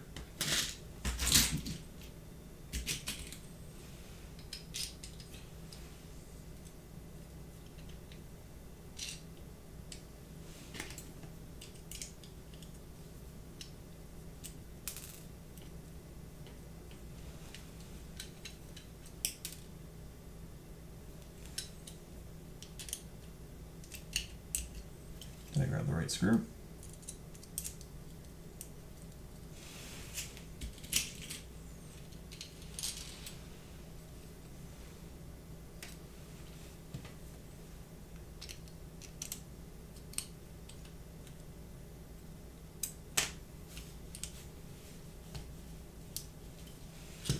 Oh, are these not M330s?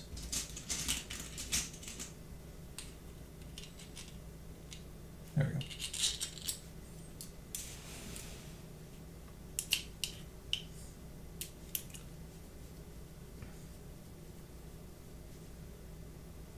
Oh no, these are 35s. Whoops.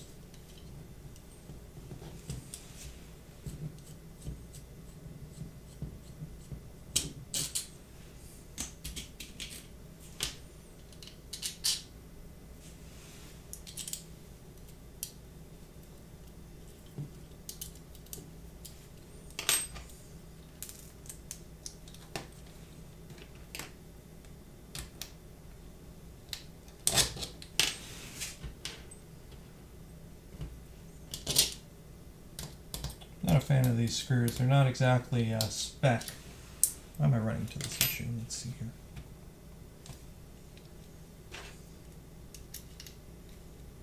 There we go. Nope.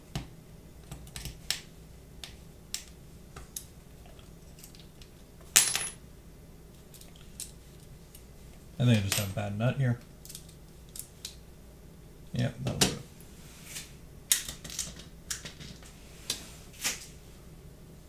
The washer fell out of the assembly. Probably. Let me check. Oh, my luck. No, I still have them all.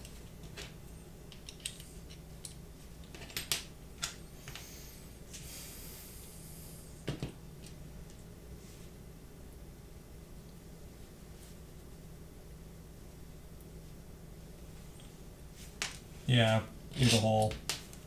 Long screw, then a short screw.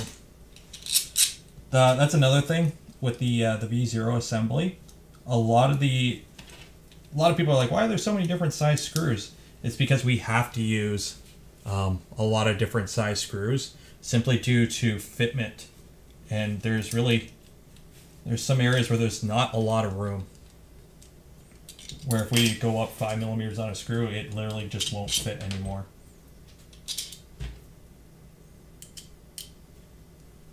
There we go. Okay. Make sure that moves. There we go. Okay. Oop, don't lose that screw. Okay. So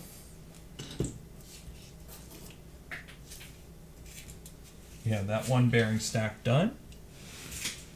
Or that one motor mount done. Okay, it looks like we're putting the motor in now too. Oh hey, look, I already have that done.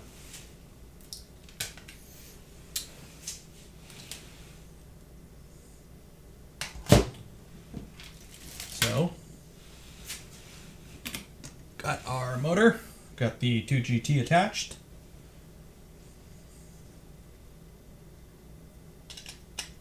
That goes in like that. Everything should still be lined up. And then, what size screws we got here? M3 35. 35? Really? Okay.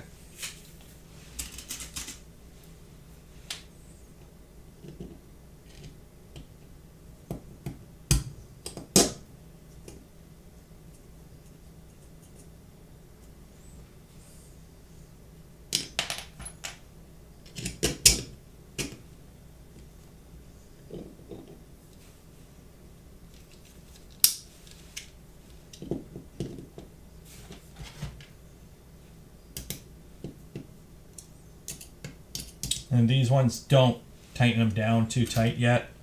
You want them pretty loose because These you tighten after your belts are on, and it's for tensioning the motor, basically.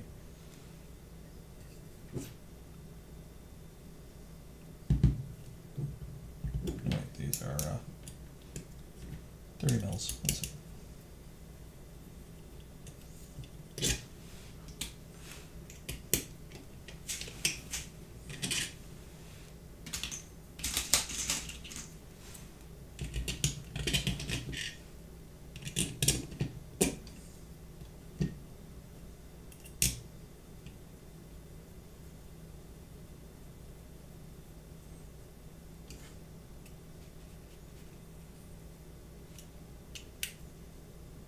There we go.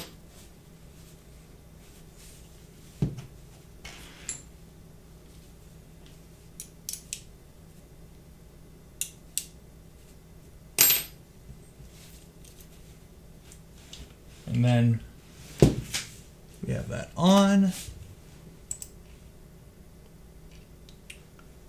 Okay, so that's the one assembly. So what I'm going to do now is put one of the knobs on and just make sure that it tensions up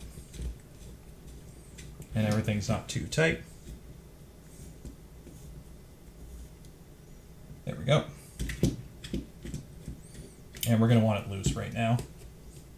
Make sure all my bearings spin freely. Okay, so we're good there.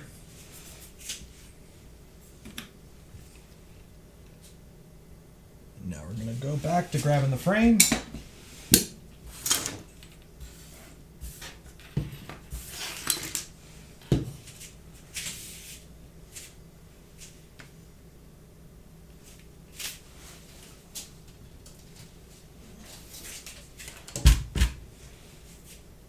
And we are going to attach this. So it is calling for 4 M335s.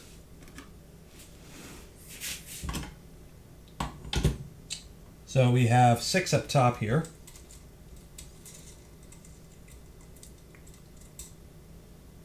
So we're going to take 3.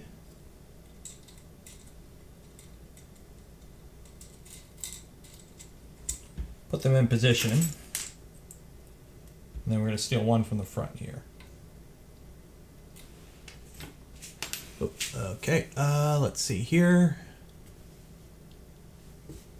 Question about V2.4. Do you recommend using a bed mesh leveling array stored in the clipper configurator or only trust the flatness? It depends how flat your bed is, as Raymond said. So, for example, 26 here. The bed on it is 2 years old. It's been through about 15,000 hours of printing. And in the past couple months, I've just had to start using a bed mesh. And that was after I added a flex plate. So in terms of material, I have the bed, a layer of glue, a magnet, a spring steel sheet, a layer of glue, and then a PI sheet. And I have to run a mesh because I have about a 0.15 millimeter dip down the middle, which is just enough to have a crappy first layer. So I do run a bed mesh now. But if your bed is flat enough where you don't have to run a bed mesh, don't bother running a bed mesh. And if you do have to run one, usually it's a pretty minor one. Like Tall Boy, so far I haven't found the need to run a mesh on it, but I haven't really done any big full plate prints on them yet. That will probably be, I gotta make a serial video at some point. Okay, so, let's see if I can get, so as you can see here, we gotta put 4 screws in. So this first screw here is gonna come on this extrusion, and these 3 are gonna be this extrusion. So when you screw them in, you're gonna start from the inside and work your way out. Because that way, if you, it'll be easier to line up your nuts. So what I do is I just kind of put the part next to the extrusion and kind of eyeball where the nuts have to go. See if I can get it in frame here, sort of. So I'll put the extrusion, like the part next, and I'll line up the nuts, and then I'll slide the part over. Just take a look down, make sure everything's kind of there, and then I'll screw it in.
How can I figure out exactly if I have a flat bed a proper way? Do a print with a bunch of squares all over your bed and see how it prints. If you don't have any issues with your first layer adhesion, then you're good. If you find some areas are higher and some areas are lower, then you probably have to adjust it.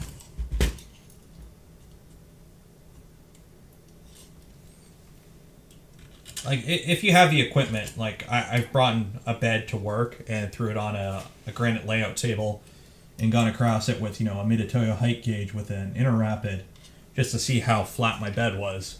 And the bed for my Vzero is officially less than 1/1000th of an inch out from the highest point to the lowest point.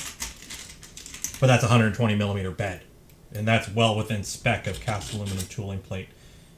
Because what a lot of people don't realize with cast aluminum tooling plate, usually when they list the spec of it, like its inherent flatness, and then also its, because there's thickness and flatness, okay? And a lot of people get the two mixed up. When it comes to how thick something is, it can be evenly thick but not flat. And it can be flat but not evenly thick. So think about it like a piece of paper. A piece of paper is 4/1000th of an inch thick, for example. Now if I take a piece of paper and I turn it into a curve, right? And, I take my piece of paper here and it's flat and I do this. Well, the thickness really doesn't change. It's still 4/1000th thick, but now the flatness is different. Now, I could also have something that's really flat, but not evenly thick. So, for example, if I take a lead block and it's perfectly flat up top, but one side's 2 inches thick, the other side's 1 inch thick, but the surface on the top is flat, that could be flat but not even. So when you're looking at it, those are the two things you have to take into account. And we're concerned about flatness because the gantry tramming on a V2 will take care of any uneven mounting, which that would be a thickness issue. So as long as your bed is flat, you're good. And then also when they spec it, the spec is usually for the entire sheet of the material. And they machine them on, look it up on YouTube what a blanch grinder is, but it's this massive plenum with these rotating grinders. That's why you usually see those swirly marks. I don't have a bed. Where's my V0 bed? Yeah, you can't see it on my V0 bed. You see those swirly marks. That's from the grinder grinding. So they machine these big sheets, usually 4x8 feet, or larger or slightly smaller. And then the spec is for that. And then they take that sheet and they cut the little pieces for your bed out of it. So when you're looking at it, it's like, oh, it's within 0.2 millimeters thickness. That's 0.2 millimeters over 4x8 feet. So if you take out a 250 millimeter chunk of that, the odds of it being a greater deviation than spec are usually not much. The odds of it being out that much it's not really going to happen if you get it from a reliable vendor. Like for the longest time, most of if a brand new bed that's never been dropped from a reputable manufacturer should be flat and flatter than any 3D printer will need. It's a cast aluminum tooling plate. That's the whole point of it being a cast aluminum tooling plate is it is flat. And that's why we spec cast aluminum, not just some random, sheet aluminum that you see on a lot of printers. Okay, so we got the one assembled there. Repeat drive assembly instructions for A drive. So if I take a look at this and flip it like that, it should be the other way. Okay, yeah.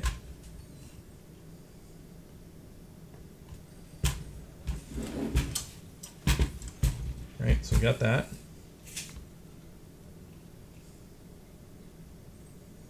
And then if I spin it around,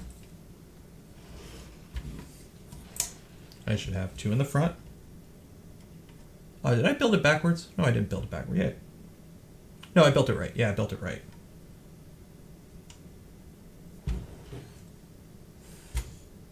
Oh, I built the wrong one. Whatever, they're both the same. Okay, build the other one now.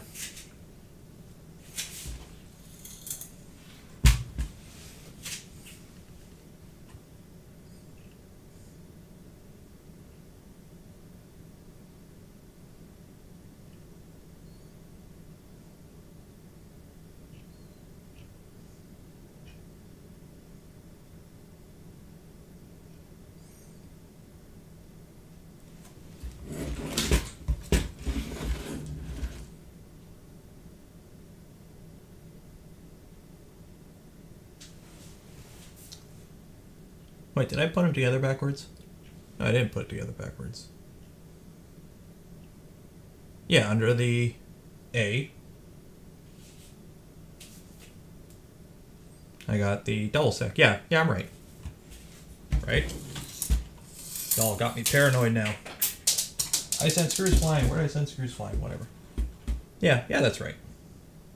Yeah, that's definitely right. Yeah, I'm good. Where did I send 4 nuts flying? I know exactly which 2 nuts those are. 1, 2, 3, 4. Okay. So now we got to build the other one.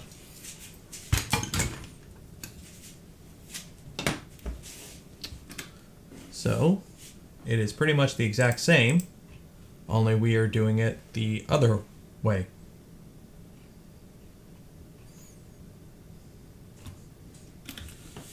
So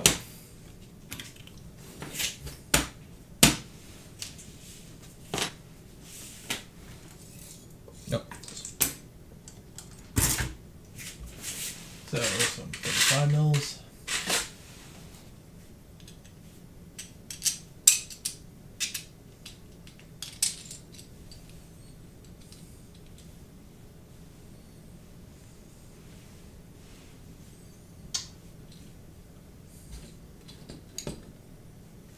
So we got bearing stack in the back.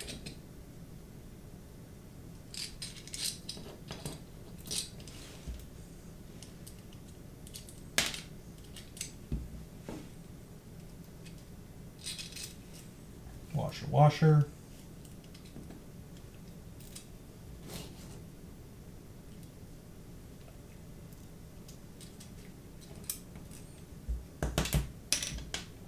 Bearing stack. And washer. Now on the other side, we had bearing stack then spacer. Now on this side, we're going to do spacer then bearing stack.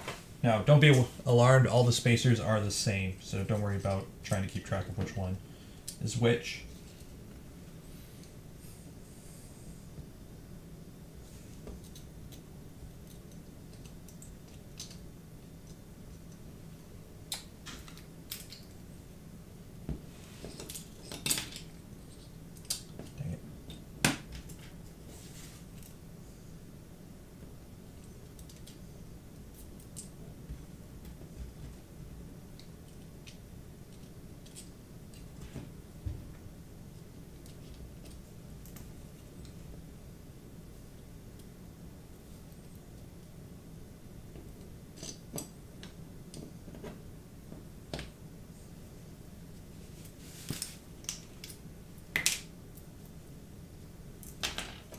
So we got the printed sleeve spacer, bearing stack, and a washer. And then we got some printed, or some nuts, put those in.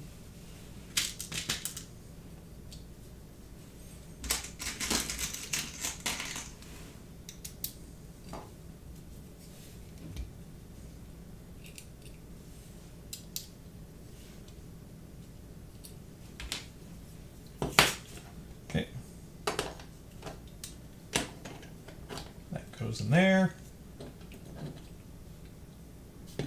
Try not to lose these.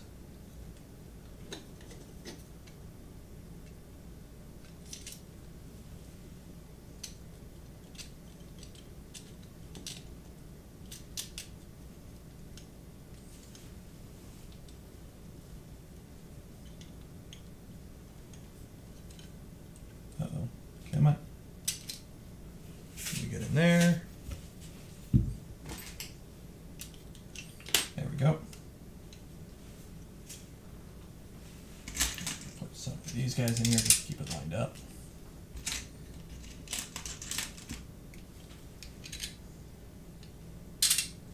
Okay, there we go.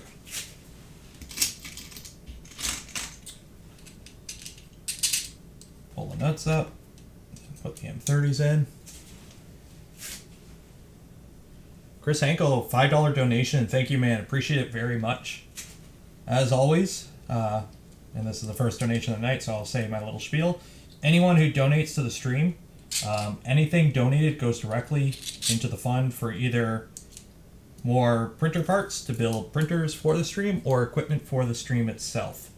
So any donations go to making this a better stream, and nothing goes into my pocket. So this is all, just for fun and to help us all get educated and build better printers. So my way of giving back. So thank you very much, man. So when is the Voron Delta printer coming? No. Deltas are fun to watch, but in terms of there's good things and bad things with Deltas. I'm not a huge Delta fan personally, but I know there are those that are. But at this time, there is no Voron Delta in production or design work. Timit now, one of the admins, did kind of work on a Delta. I'm not sure if it's done, but he would be the guy to talk to because he'd be the closest one to having a Voron Delta, if you want to call it that. Okay, so put that on, or actually, let me do this the right way. And actually, I got to take this screw out because I forgot to put a nut in there. So I'm going to line up our nuts.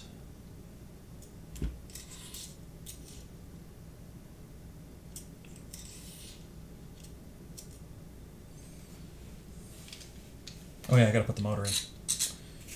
Jumping ahead of myself here.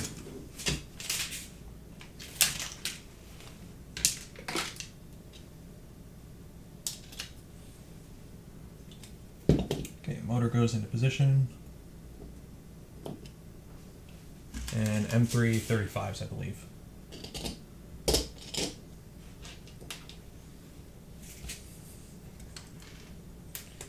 And I've lost my Allen key. There it is.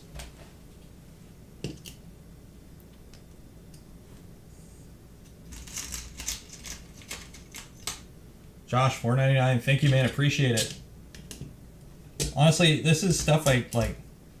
People kept asking for build videos, and I know I've been putting out the the instructional videos standalone, but doing it this way is a lot less time consuming. Put it that way. Especially now that with COVID and whatnot. When I was putting out all those videos there, my wife was on COVID leave basically, because daycares had all shut down, and I got a 2-year-old. So it was great because, I could make many videos as I had time. I had plenty of time, but now, everyone's back at work. I don't have time every morning to sit down and crank out a video once a week. So being able to just come on here, spend a few hours building a printer, helping anyone with any questions, I think does more for those with active builds. I know coming back and having to chase through all the VODs to try and find tips is a little more time consuming, and I probably will try and edit some of these at some point. But right now, this probably is the best I can do when it comes to trying to help people build. Okay, so we got the motor mounted. Oh, it is saying... Okay. So put this on.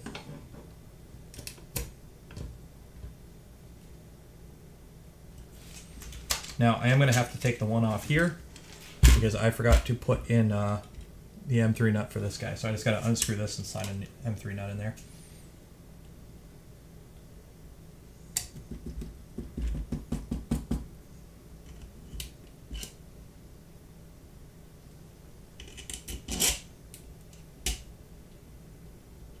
Nope, that nut popped out. Okay.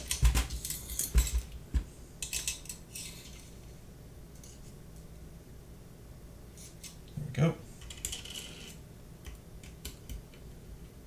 Now, if your Allen keys, for whatever reason, decide to get magnetized, which can happen, makes sliding in nuts with them kind of a pain because they'll always move. I have a set at work that are like that.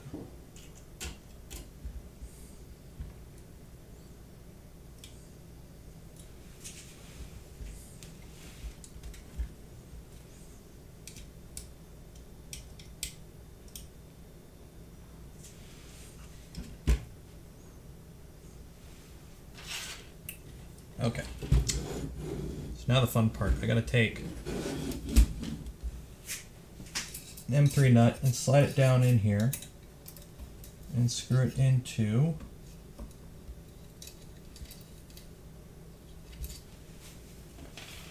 this guy.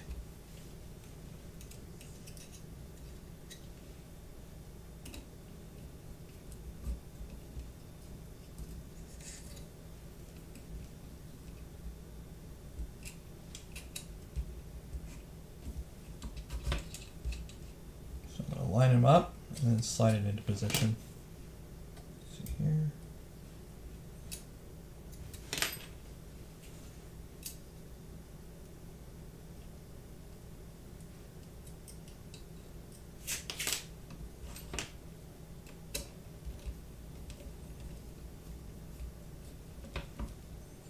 Okay, why don't you want to screw in? Come on. There we go. Come on. Yeah, I got it. Okay, we're good. Let's switch this out. 6-axis Voron, no. I would love a CNC at some point, but the problem is I'm a tool maker by trade, and a printed plastic CNC that can barely do aluminum is makes my heart weep. If I'm going CNC, I'm cutting steel. There we go. Okay, got those in.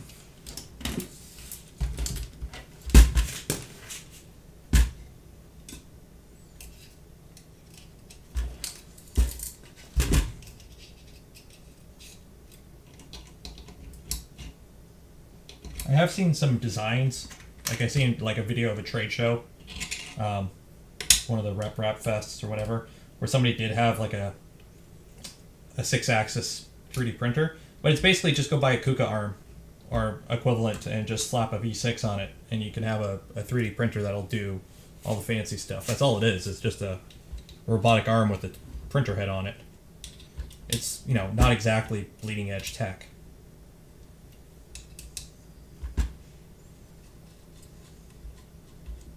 Just more fancy trade show item.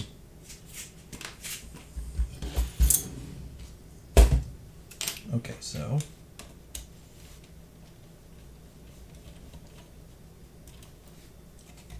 slide you down, slide the M3 nut in. I know it's hard to see, can't really get a good angle, but basically I'm putting the M3 nut in that goes through the one idler stack.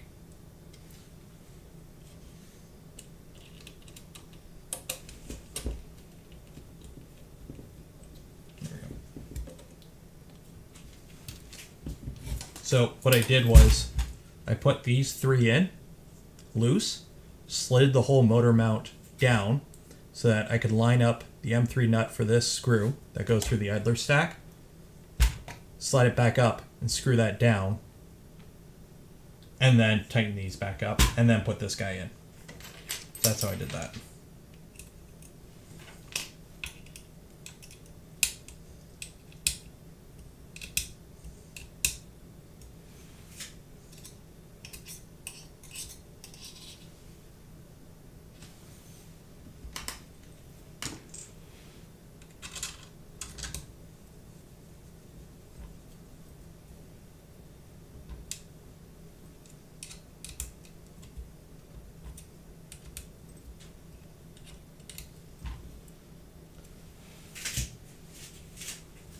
Okay, let me just catch up on chat here for a minute.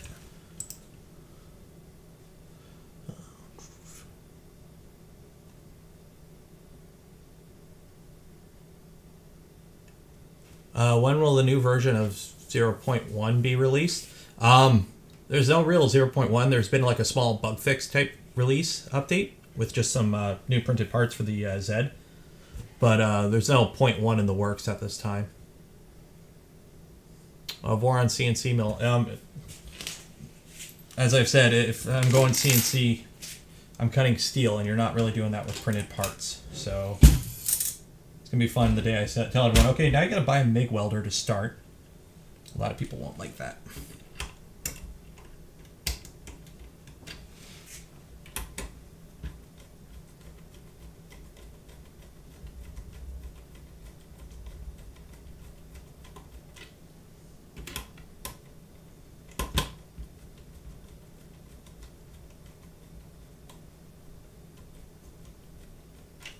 screw that in.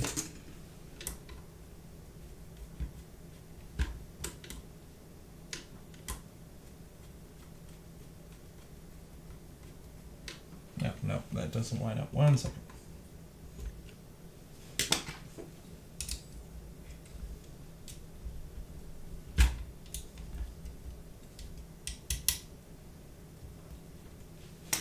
Okay, that one's lined up, right? Yeah, that one's screwed in.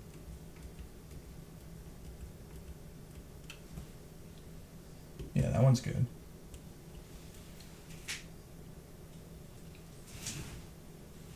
It might be a little too tight. Let me just loosen that up just a little bit.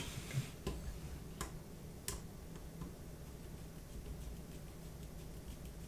There we go.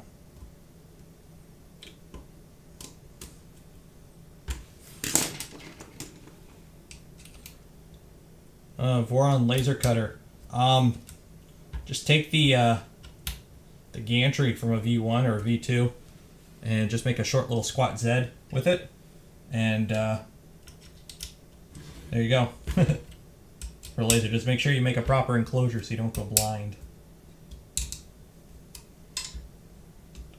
Oop, that's got to be lined up a little bit better.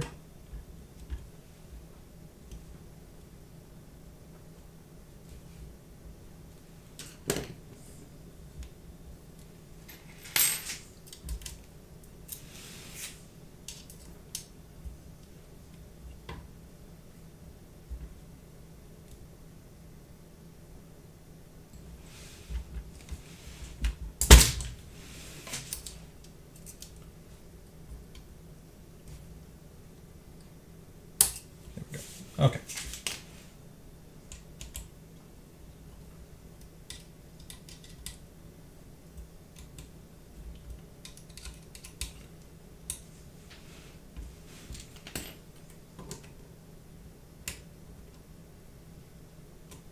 Go. Everything moves smooth. I am kind of liking this color scheme, I will say. At first I was like orange, silver, and black.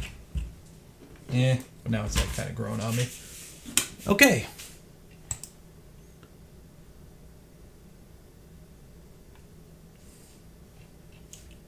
So we've got those done. Oh, we got to put our limit switch in.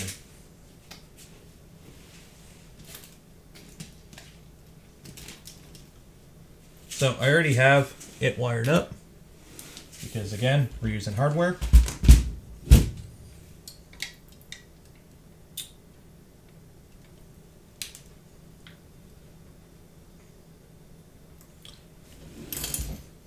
So that guy goes there, and we're using some self-tappers.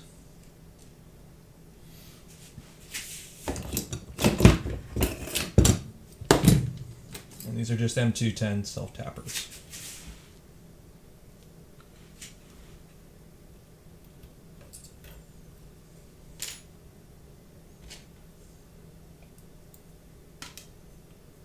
And you might find out you might have to screw the screw through the limit switch before you can screw it into the plastic, because it's like size for size.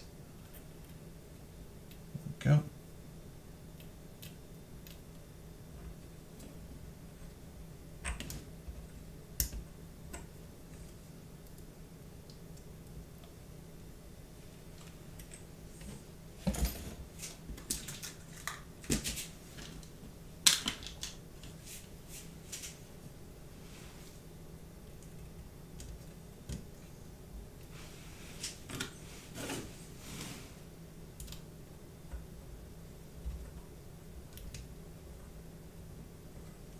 Needs Hall effect. Hall effect is kind of overkill on this guy. You could make a Hall effect. The problem is too on this, the Hall effect works on the V1 or the V2. I mean, simply for the fact that the X and Y end stops are in the same location. On this one, your Y end stops in one location, your X end stop is in the tool head. So you would need two Hall effects.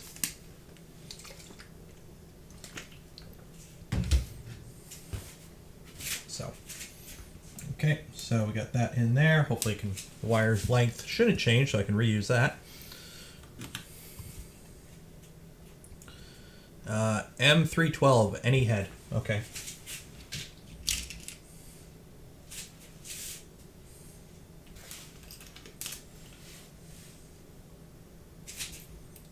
So this is our,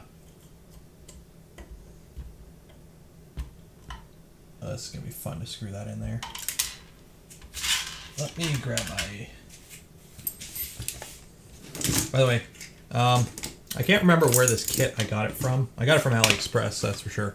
I think Linus Tech Tips did a video on like cheap iFixit kit, like knockoffs. This is like $15 for the whole kit, or even less probably. But grab yourself one of these kits, because having a lot of easily accessible screw head bits come in handy when you got to do random stuff, like screwing a screw in a really weird position, and you can't get at it with an Allen key. Now, if you use bit drivers, like hex bit drivers, this really shouldn't be an issue, but I like my Allen keys, so. There we go, okay. So we have that one installed.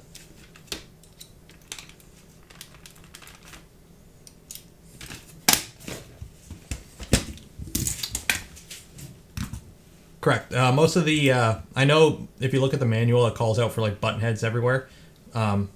But I pretty much am exclusively use socket heads. There's only a few spots where you have to use button heads.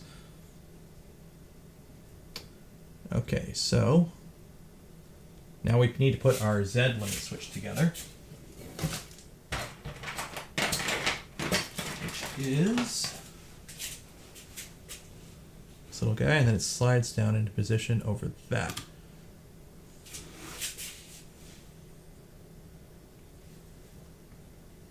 So now, do I still have my Z limit switch? Am I reusing that one too? I think I am. Yeah, there it is.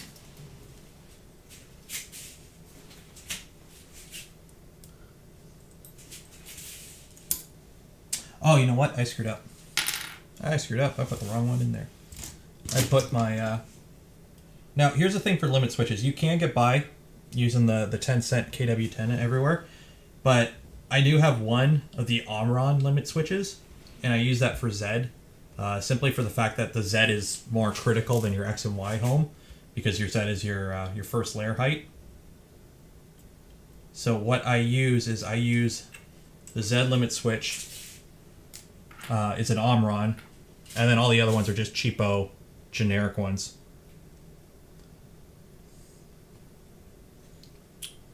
Okay, so let's see here. So that goes like that, and that goes like that. Okay.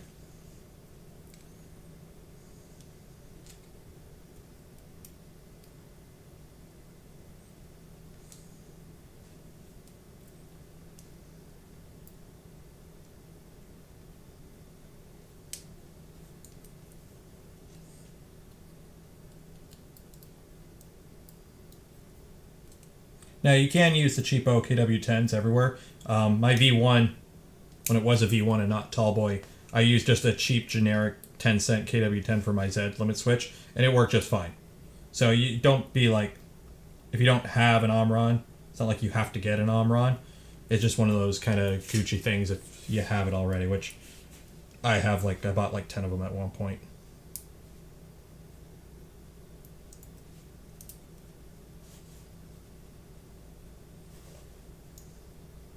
There we go. That means I gotta put this guy in. I could have sworn I had a whole bunch more of the self-tappers out.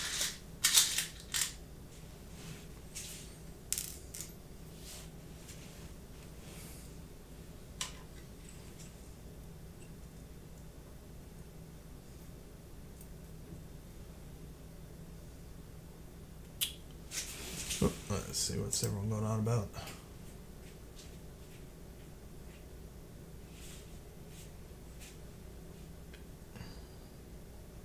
Oh yeah, that electric screwdriver. I don't have one. I don't think I ever need one.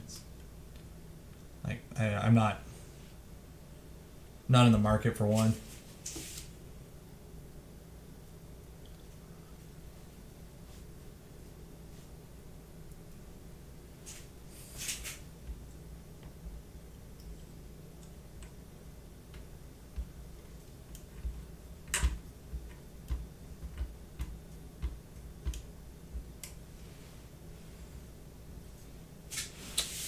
Okay, so let's screw this one back in, and then I'll put the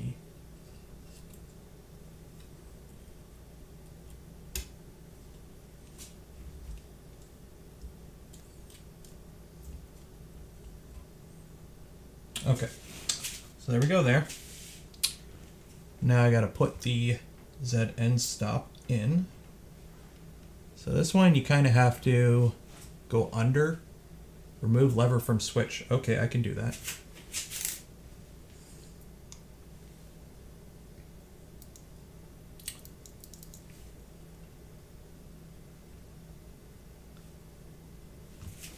After I make sure it's lined up correctly.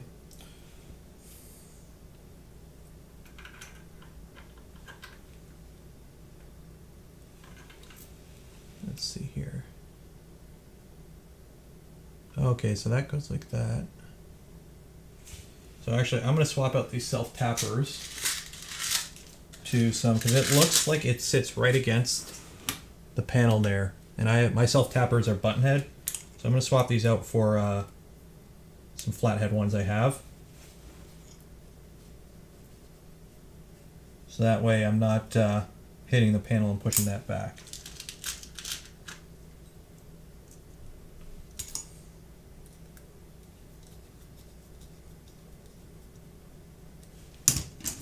So just a quick little swap here.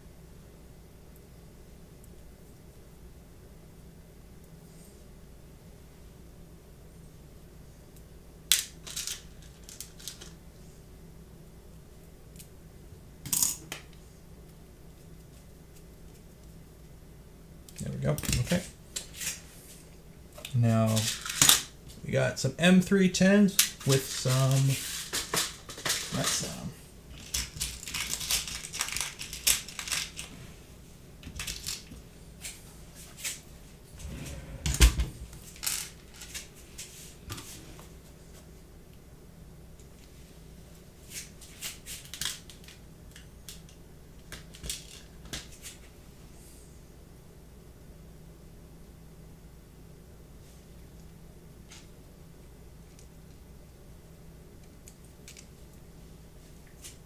I don't know if that's going to fit, or if I'm going to have to take the connector off the end of this wire.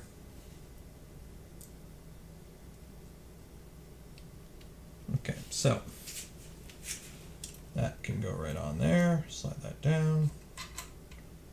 There.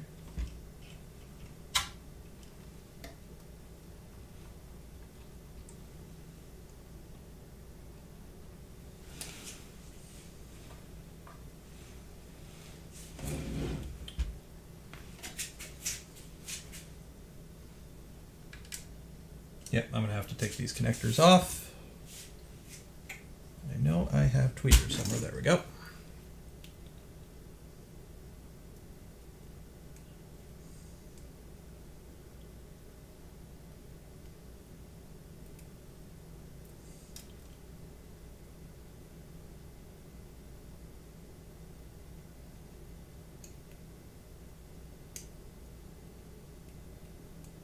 There we go. Okay, so these wires go through a little itty bitty hole in the back panel, and that's where the wires go through.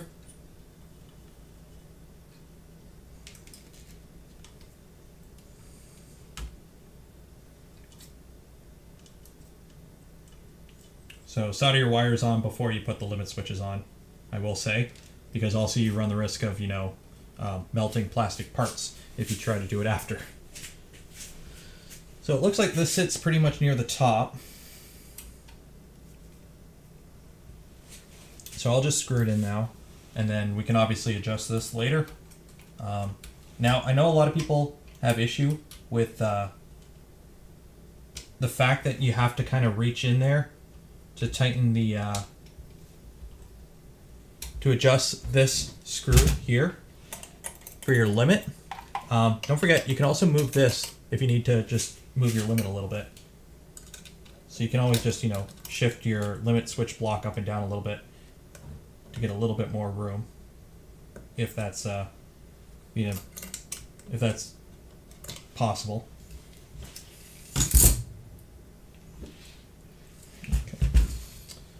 So let me put the connector back on this wire so I don't lose it.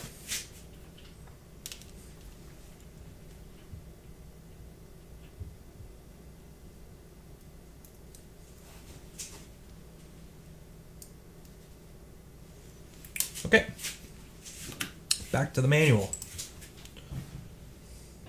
Okay, so we are doing the front idlers now. Okay, so these are relatively simple.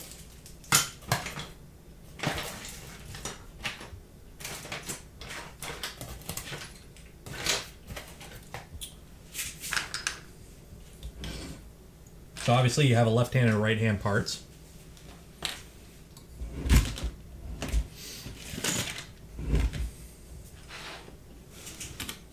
So if we're looking at it from the front, we'll do the left hand one first. So we have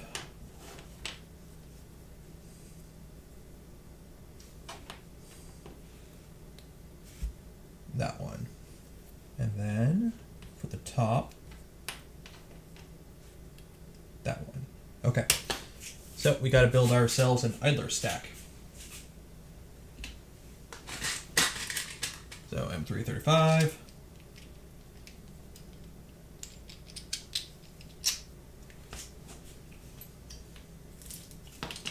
Need some more bearings.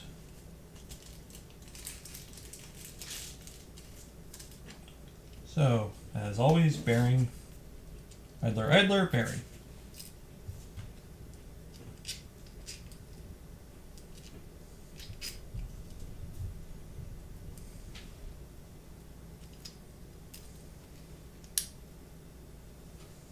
Then that goes through here. Here, oh, goes through there. Like that.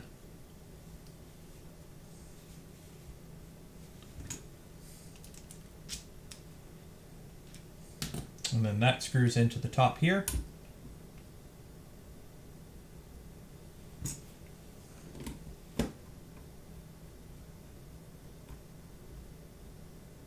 And then we have another M335, and that goes through the back portion into our M3 nut that's still in the extrusion.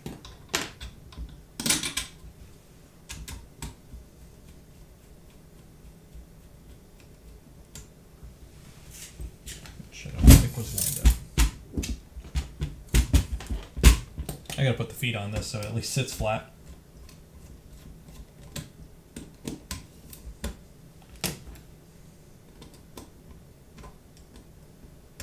Dang it.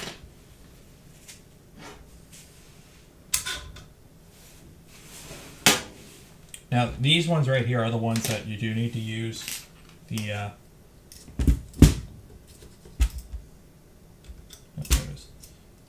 flathead or the button heads. If you do not, the extrusion that sits on top will not sit on top.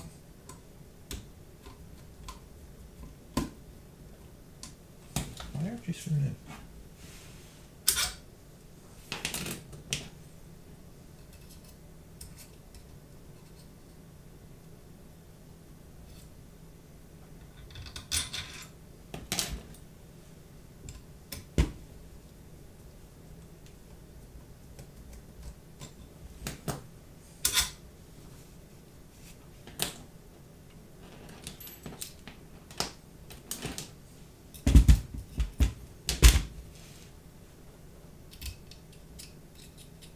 It's working.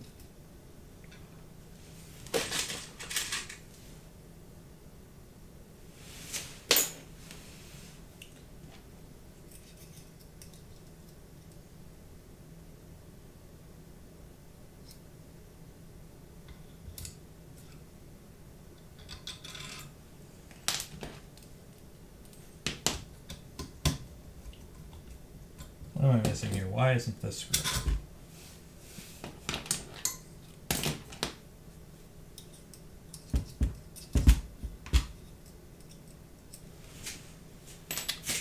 What am I missing here? That is the right length. but it's not engaging. Why aren't you engaging?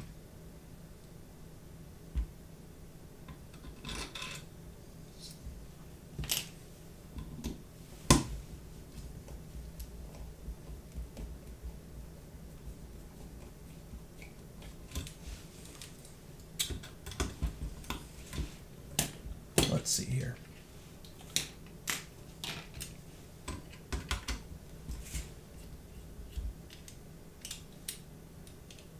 Yeah, that should be engaging. Why aren't you engaging?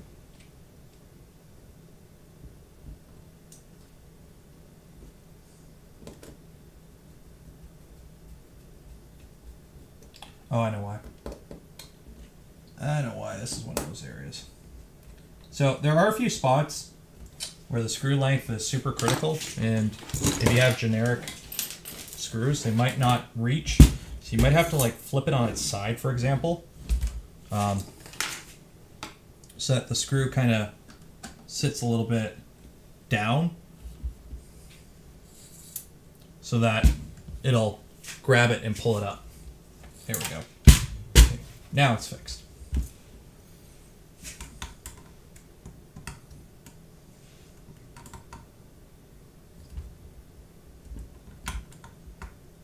These are the one area where it's like super critical that you use the right screw. And we had to go, like, this is the only place that you have to use M35. Like, we could have changed other stuff to get away with it, but here you have to. Okay, so we got that side done. Now let's do the other side.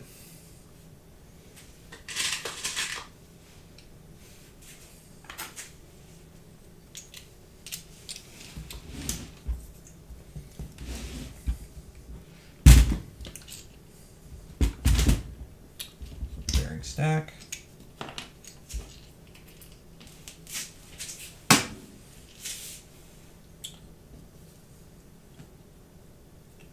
Washer, bearing. The camera's up as high as it can pretty much here. A little bit more.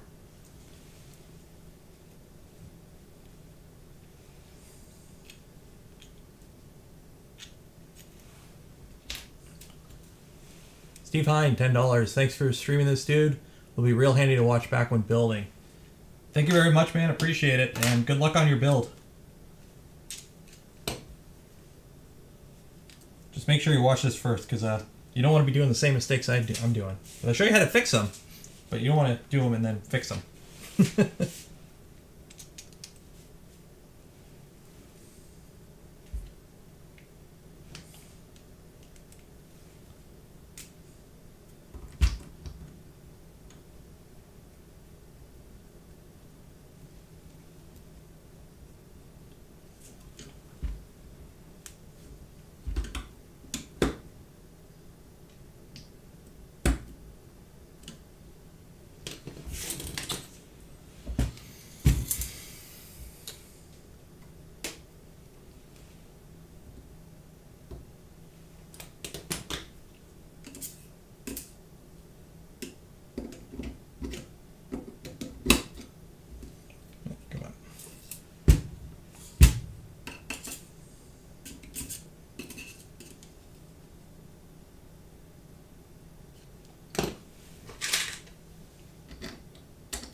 There we go.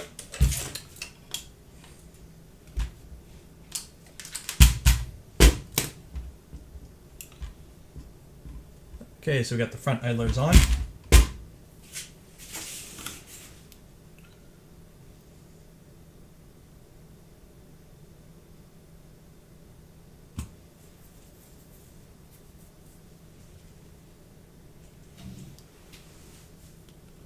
Okay, apparently we're building a pocket watch at this point, so I'll do the pocket watch later. I'll probably do a standalone little video for that.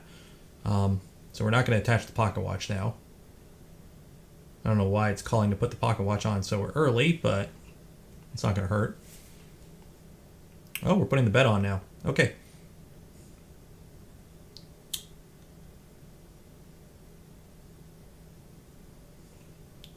So, looks like I got to screw this up now.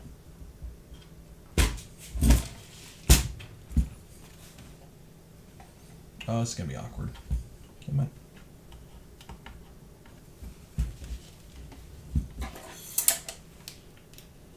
Yeah.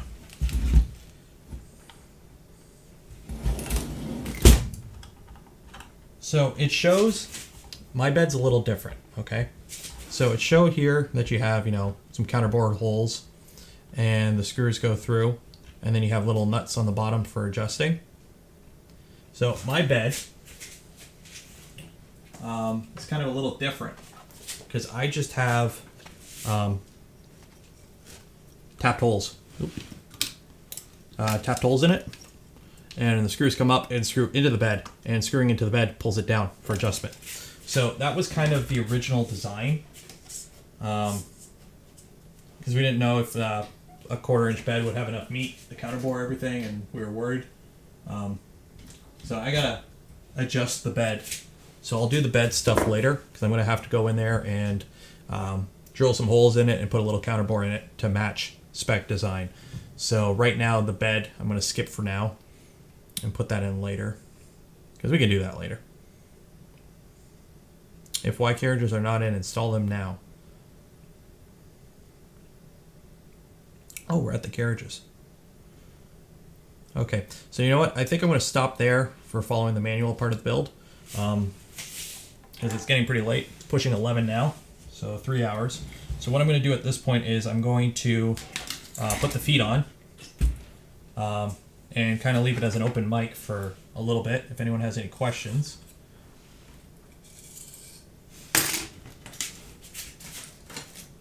Because I'm going to have to, I don't want to get started midway into the gantry. I want to do the gantry all at once type thing. And I have to print off the new carriage because I'm actually going to be using a Dragon in this thing instead of a V6, which I was originally going to plan on it. But I ended up taking my Dragon out of the switch wire. So now I have a spare Dragon. So I'm going to put the Dragon in this guy. So I got to print off the Dragon tool head still. Oop, let me see here. So let me just catch up on chat here for a little bit.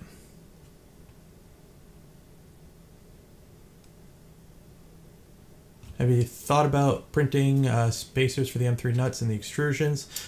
That idea was floated around a bit.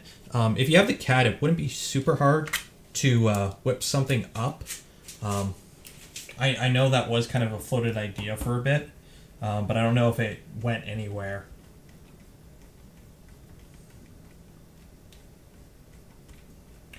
So here's another thing too with the screws. I know you have all the pre-assembly nuts, but here's the thing. If you have the equipment that you can rigidly drill holes, you can drill screw access holes. So for example, say you have to drill like a little hole here for your Allen key. If you go in there with say, well, a nut's 5 millimeters wide, a 6 millimeter screw, and you drill a hole in the extrusion, you can drop the nuts in from the outside. And you would just, have a little hole, a blemish. A few people have done that, where they have drilled screw access holes in their extrusions, and you can make it look relatively clean. The problem is, though, you sort of need a rigid mount when you go to do that,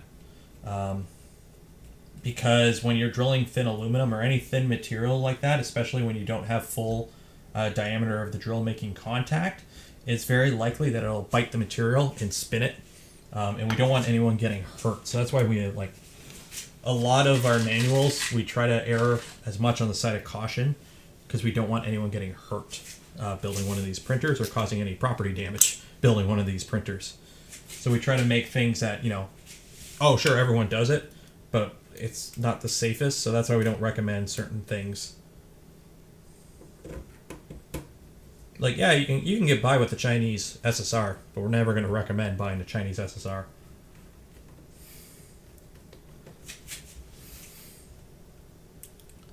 Let's see here.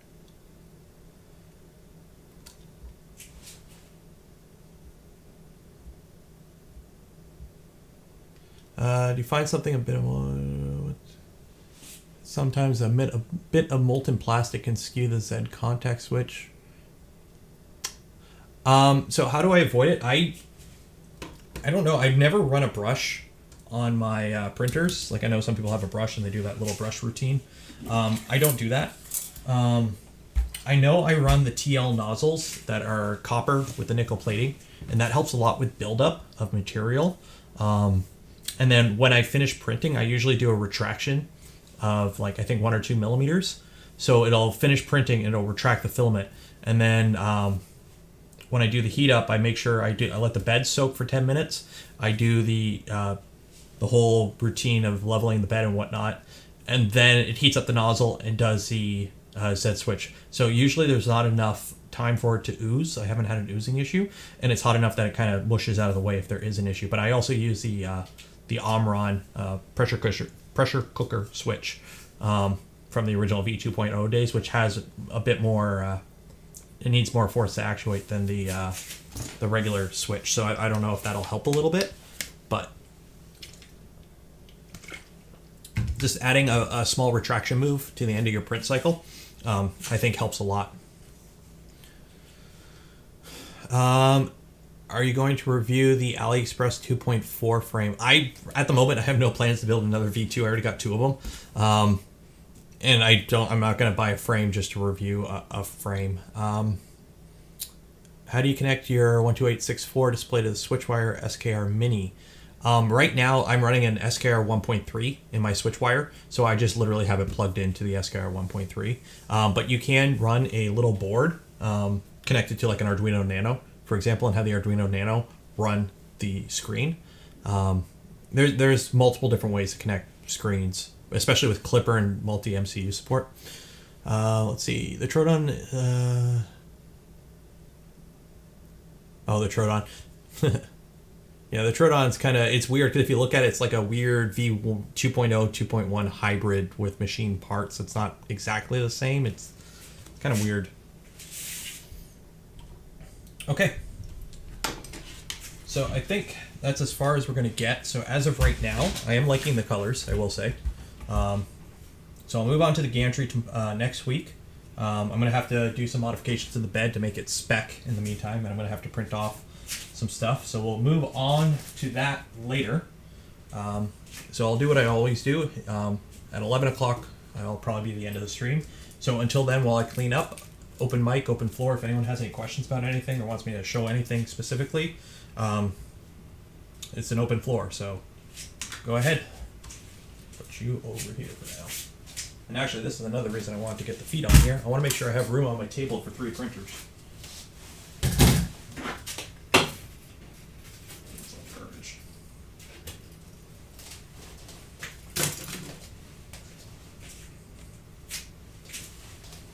Okay, so it just barely fits. Good enough.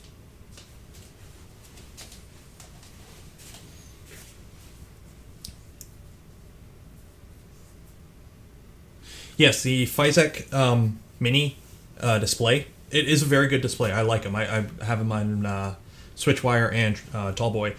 You just have to take the little plastic headers on the back of the display. So if you look at it, I think I have one. Yeah. So this is obviously not the display, but if you look at the Physek display, where the expansion 1, expansion 2 port is, okay, what you have to do is you have to use like something that can get underneath, and you can pry up this plastic housing over the 8-pin or 10-pin connector, and you basically have to flip it around so that the little cutout here is on the other side, because they are backwards, essentially. They're upside down. So you can go in there with like a small flat head, or even, if you got enough muscle force, and just kind of pop it up.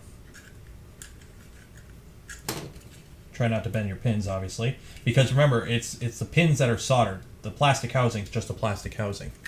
So you would pop it off like that, and then you would just flip it the other way and push it back on, and then you'd be good to go. Or you can, completely bastardize it and just take some cutters to it and make sure you never plug it in backwards. Either or.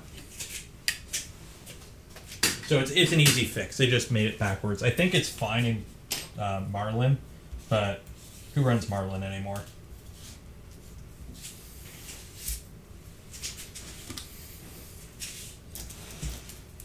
Where in Canada is 0? I'm in southern Ontario, and that's about as accurate as I'll go.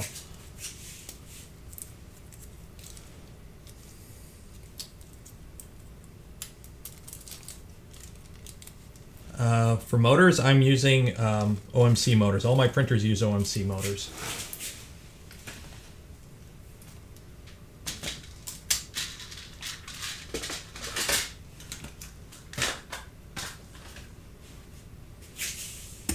I'm thinking of building a 300mm cube printer eventually in the future. Which form would be the best?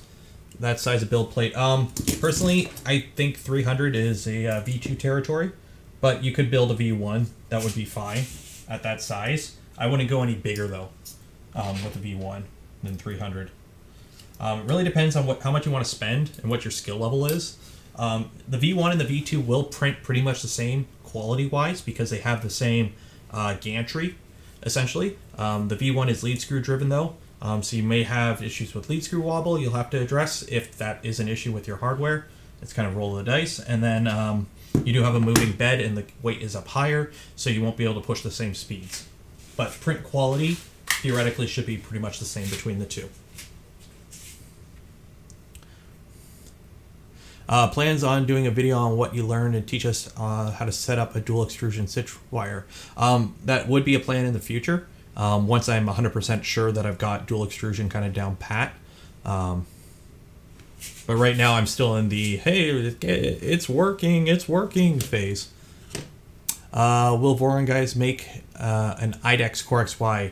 We have no plans with Core XY for IDEX. You would pretty much need to run a whole other belt path, which can get pretty bulky, and we're not going to fit it in the same build envelope.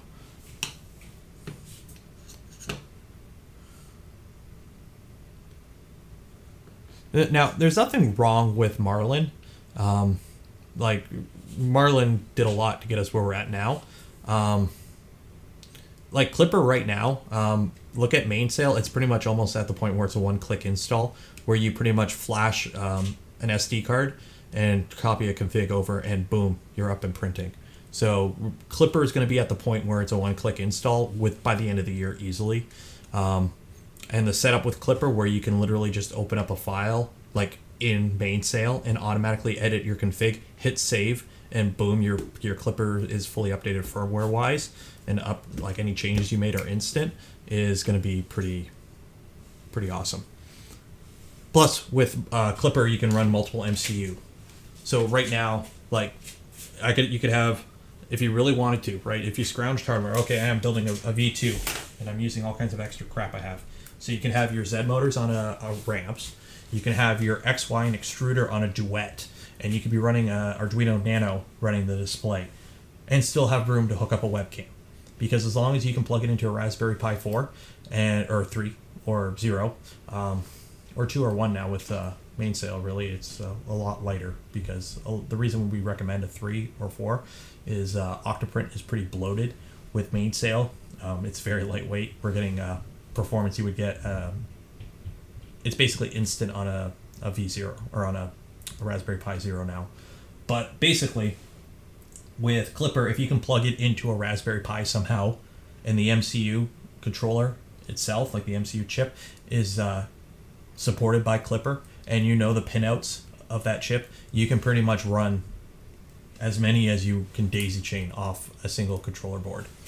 So that's the thing with Clipper. You're not stuck with single board solutions for your printer. You're not stuck, having to buy a Duet and a Duex anymore. You can literally just buy 2 cheap ramps or 2 cheap SKRs and run everything. And that's what a lot of people do, because we're pushing the same speeds, if not higher.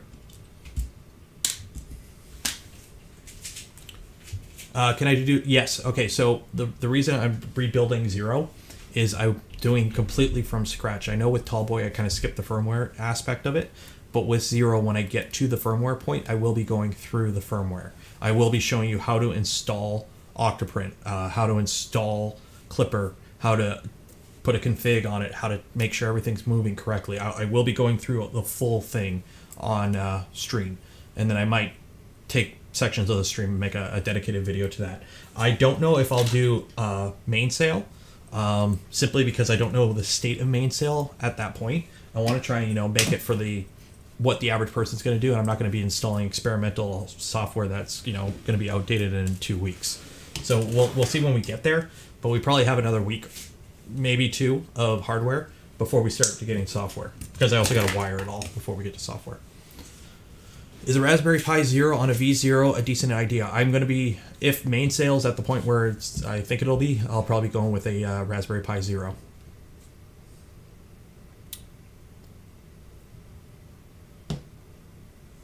So,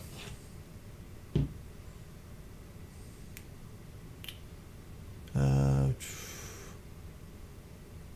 see here. There's a script from GitHub. Yeah, it's getting pretty close. Yeah, so basically what mainsail is, everyone compares it to Duet Web Control, but it has nothing to do with Duet Web Control. Yes, it kind of looks like it, but a good interface is a good interface. If it ain't broke, don't break it. But it's completely standalone. And what it is Clipper technically doesn't need Octoprint. Clipper can run on just bare Linux and accept commands through whatever it uses as the backend. I am not a software guy, by the way, so I might be kind of muddying some of the terms here. But basically, you use Octoprint because you need a way of controlling your printer, and you don't want to be sitting there sending command line interfaces the whole time, right? So it works through Octoprint, but it doesn't need Octoprint. Okay, so what you can do is with mainsail, it's a whole new interface. Now, the reason Octoprint is slow and bloated is it's running fully off your Raspberry Pi. Okay, so the better your Pi is, the better Octoprint will run. What mainsail is basically like a web page where it's basically your computer is running, doing all the work, and it's just the Raspberry Pi is just the back end essentially. So it's really streamlined. It takes 2-3 seconds from the time you turn your printer on to mainsail's up and your web page is loaded. It's insane how much quicker it is, and it's unlike Duet Web Control. It has webcam support.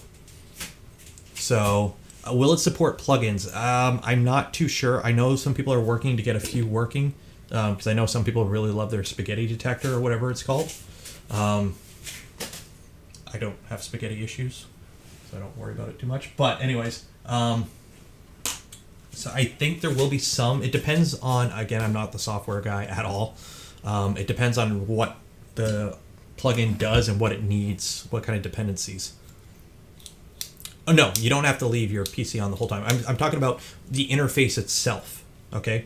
So Octoprint runs kind of like a server where everything's running off the Raspberry Pi all the time. And so when you access it, it has to render everything there and then send it to your computer. Again, I'm not a software guy. I'm butchering terms. I know I am. Whereas mainsail is just like a web page. It's just, you're just loading it. It's a lot more lightweight.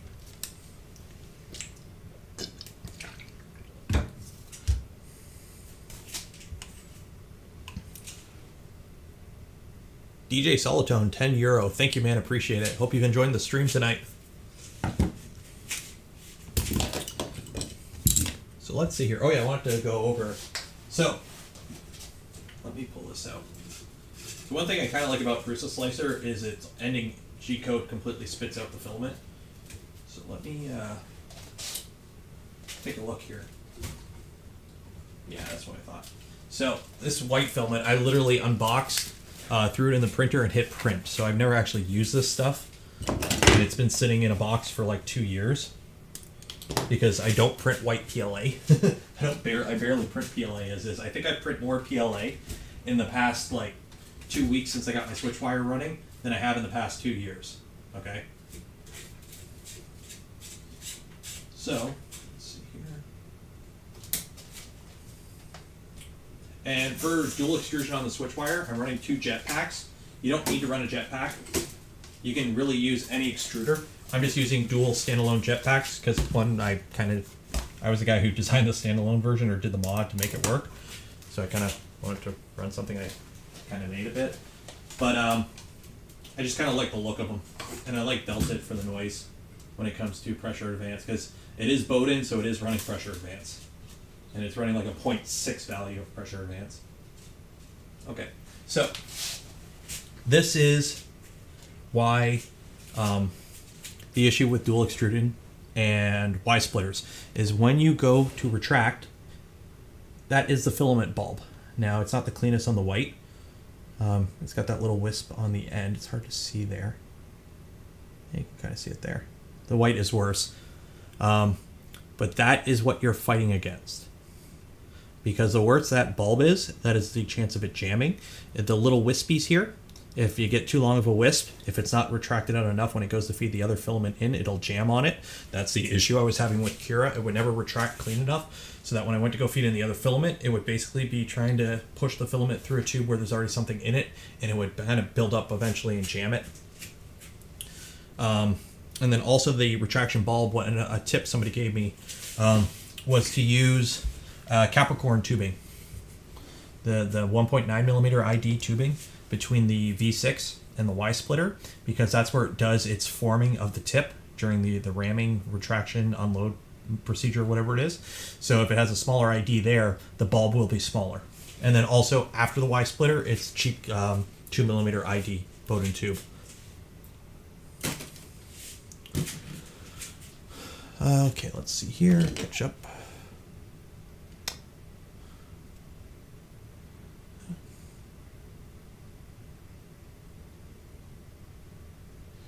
Yeah, I think that's what they mean by single page application web app. I am not the software guy. But yeah, Andre. There you go. Andre knows his computers. For zero printed parts, it's ABS fine. I run eSun ABS Plus is my go-to black. I buy this shit by the case because I live in Canada and this is about the best quality, consistent, not stupid priced ABS we can get up here. So yes, I run black eSun ABS Plus. If eSun wants to sponsor me and send me some, please do. I go through this stuff like crack.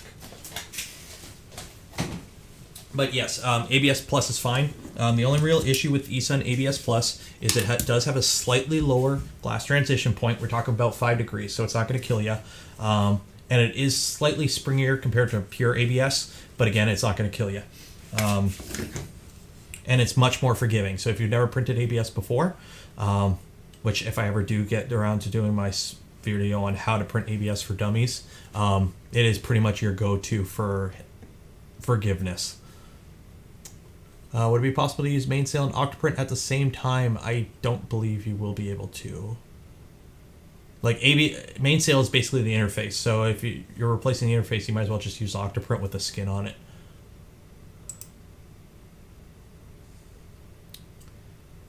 Yeah, I bought a case of it a couple months ago. I think I'm down to 1, 2, 3, 4, 5, 6. I got 6 boxes left. I'm still good. When I was doing PIF, I was going through a case every like 2 months. And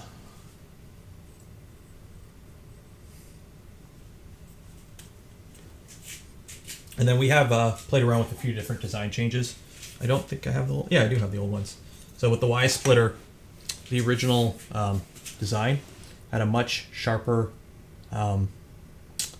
filament path, whereas the new design is much more gradual. So we're finding we have less jamming issues with that. So.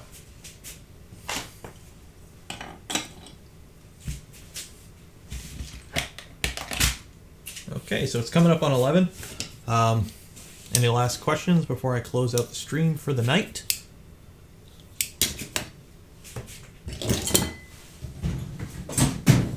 Oh, and I'll take a picture and post it up.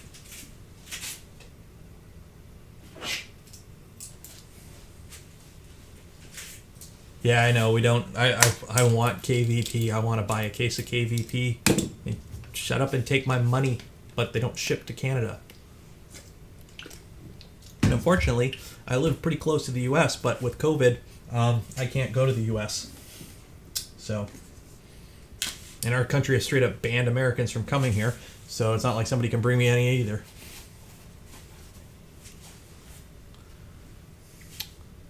Can you adapt the dual extrusion? Yes, you can. If you look at the Bowden feed for Afterburner, it's the same. So instead of printing the standard 1 inlet, you just print the Y splitter one that's found in the Switchwire GitHub, and you can swap that in. So remember, the Afterburner tool head, other than a slight change to the mount in terms of how it mounts to the V1, the V2, and the Switchwire, the actual hot end and extruder portion is the same. So what works with switch wire, you can put on a V2 or V1. So yes, you can play with the exact same setup I have on your V2 or V1. Yeah, there are some mail forwarders. There is a company that I can you ship it to some place over there and you drive over there and pick it up. But the problem is I can't go to the States and they can't come here. And yeah, shipping stuff to Canada is expensive. Ever tried the flex drives? No, I have not. Ever since we switched to using direct feed, it's kind of been a moot point. I know there's a lot of people talking about nimbles back in the day.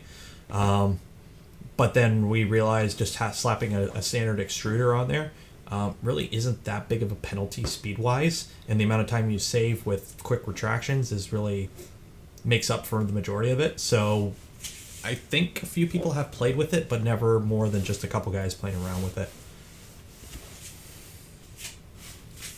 Okay, so I think I'm going to call it there, guys.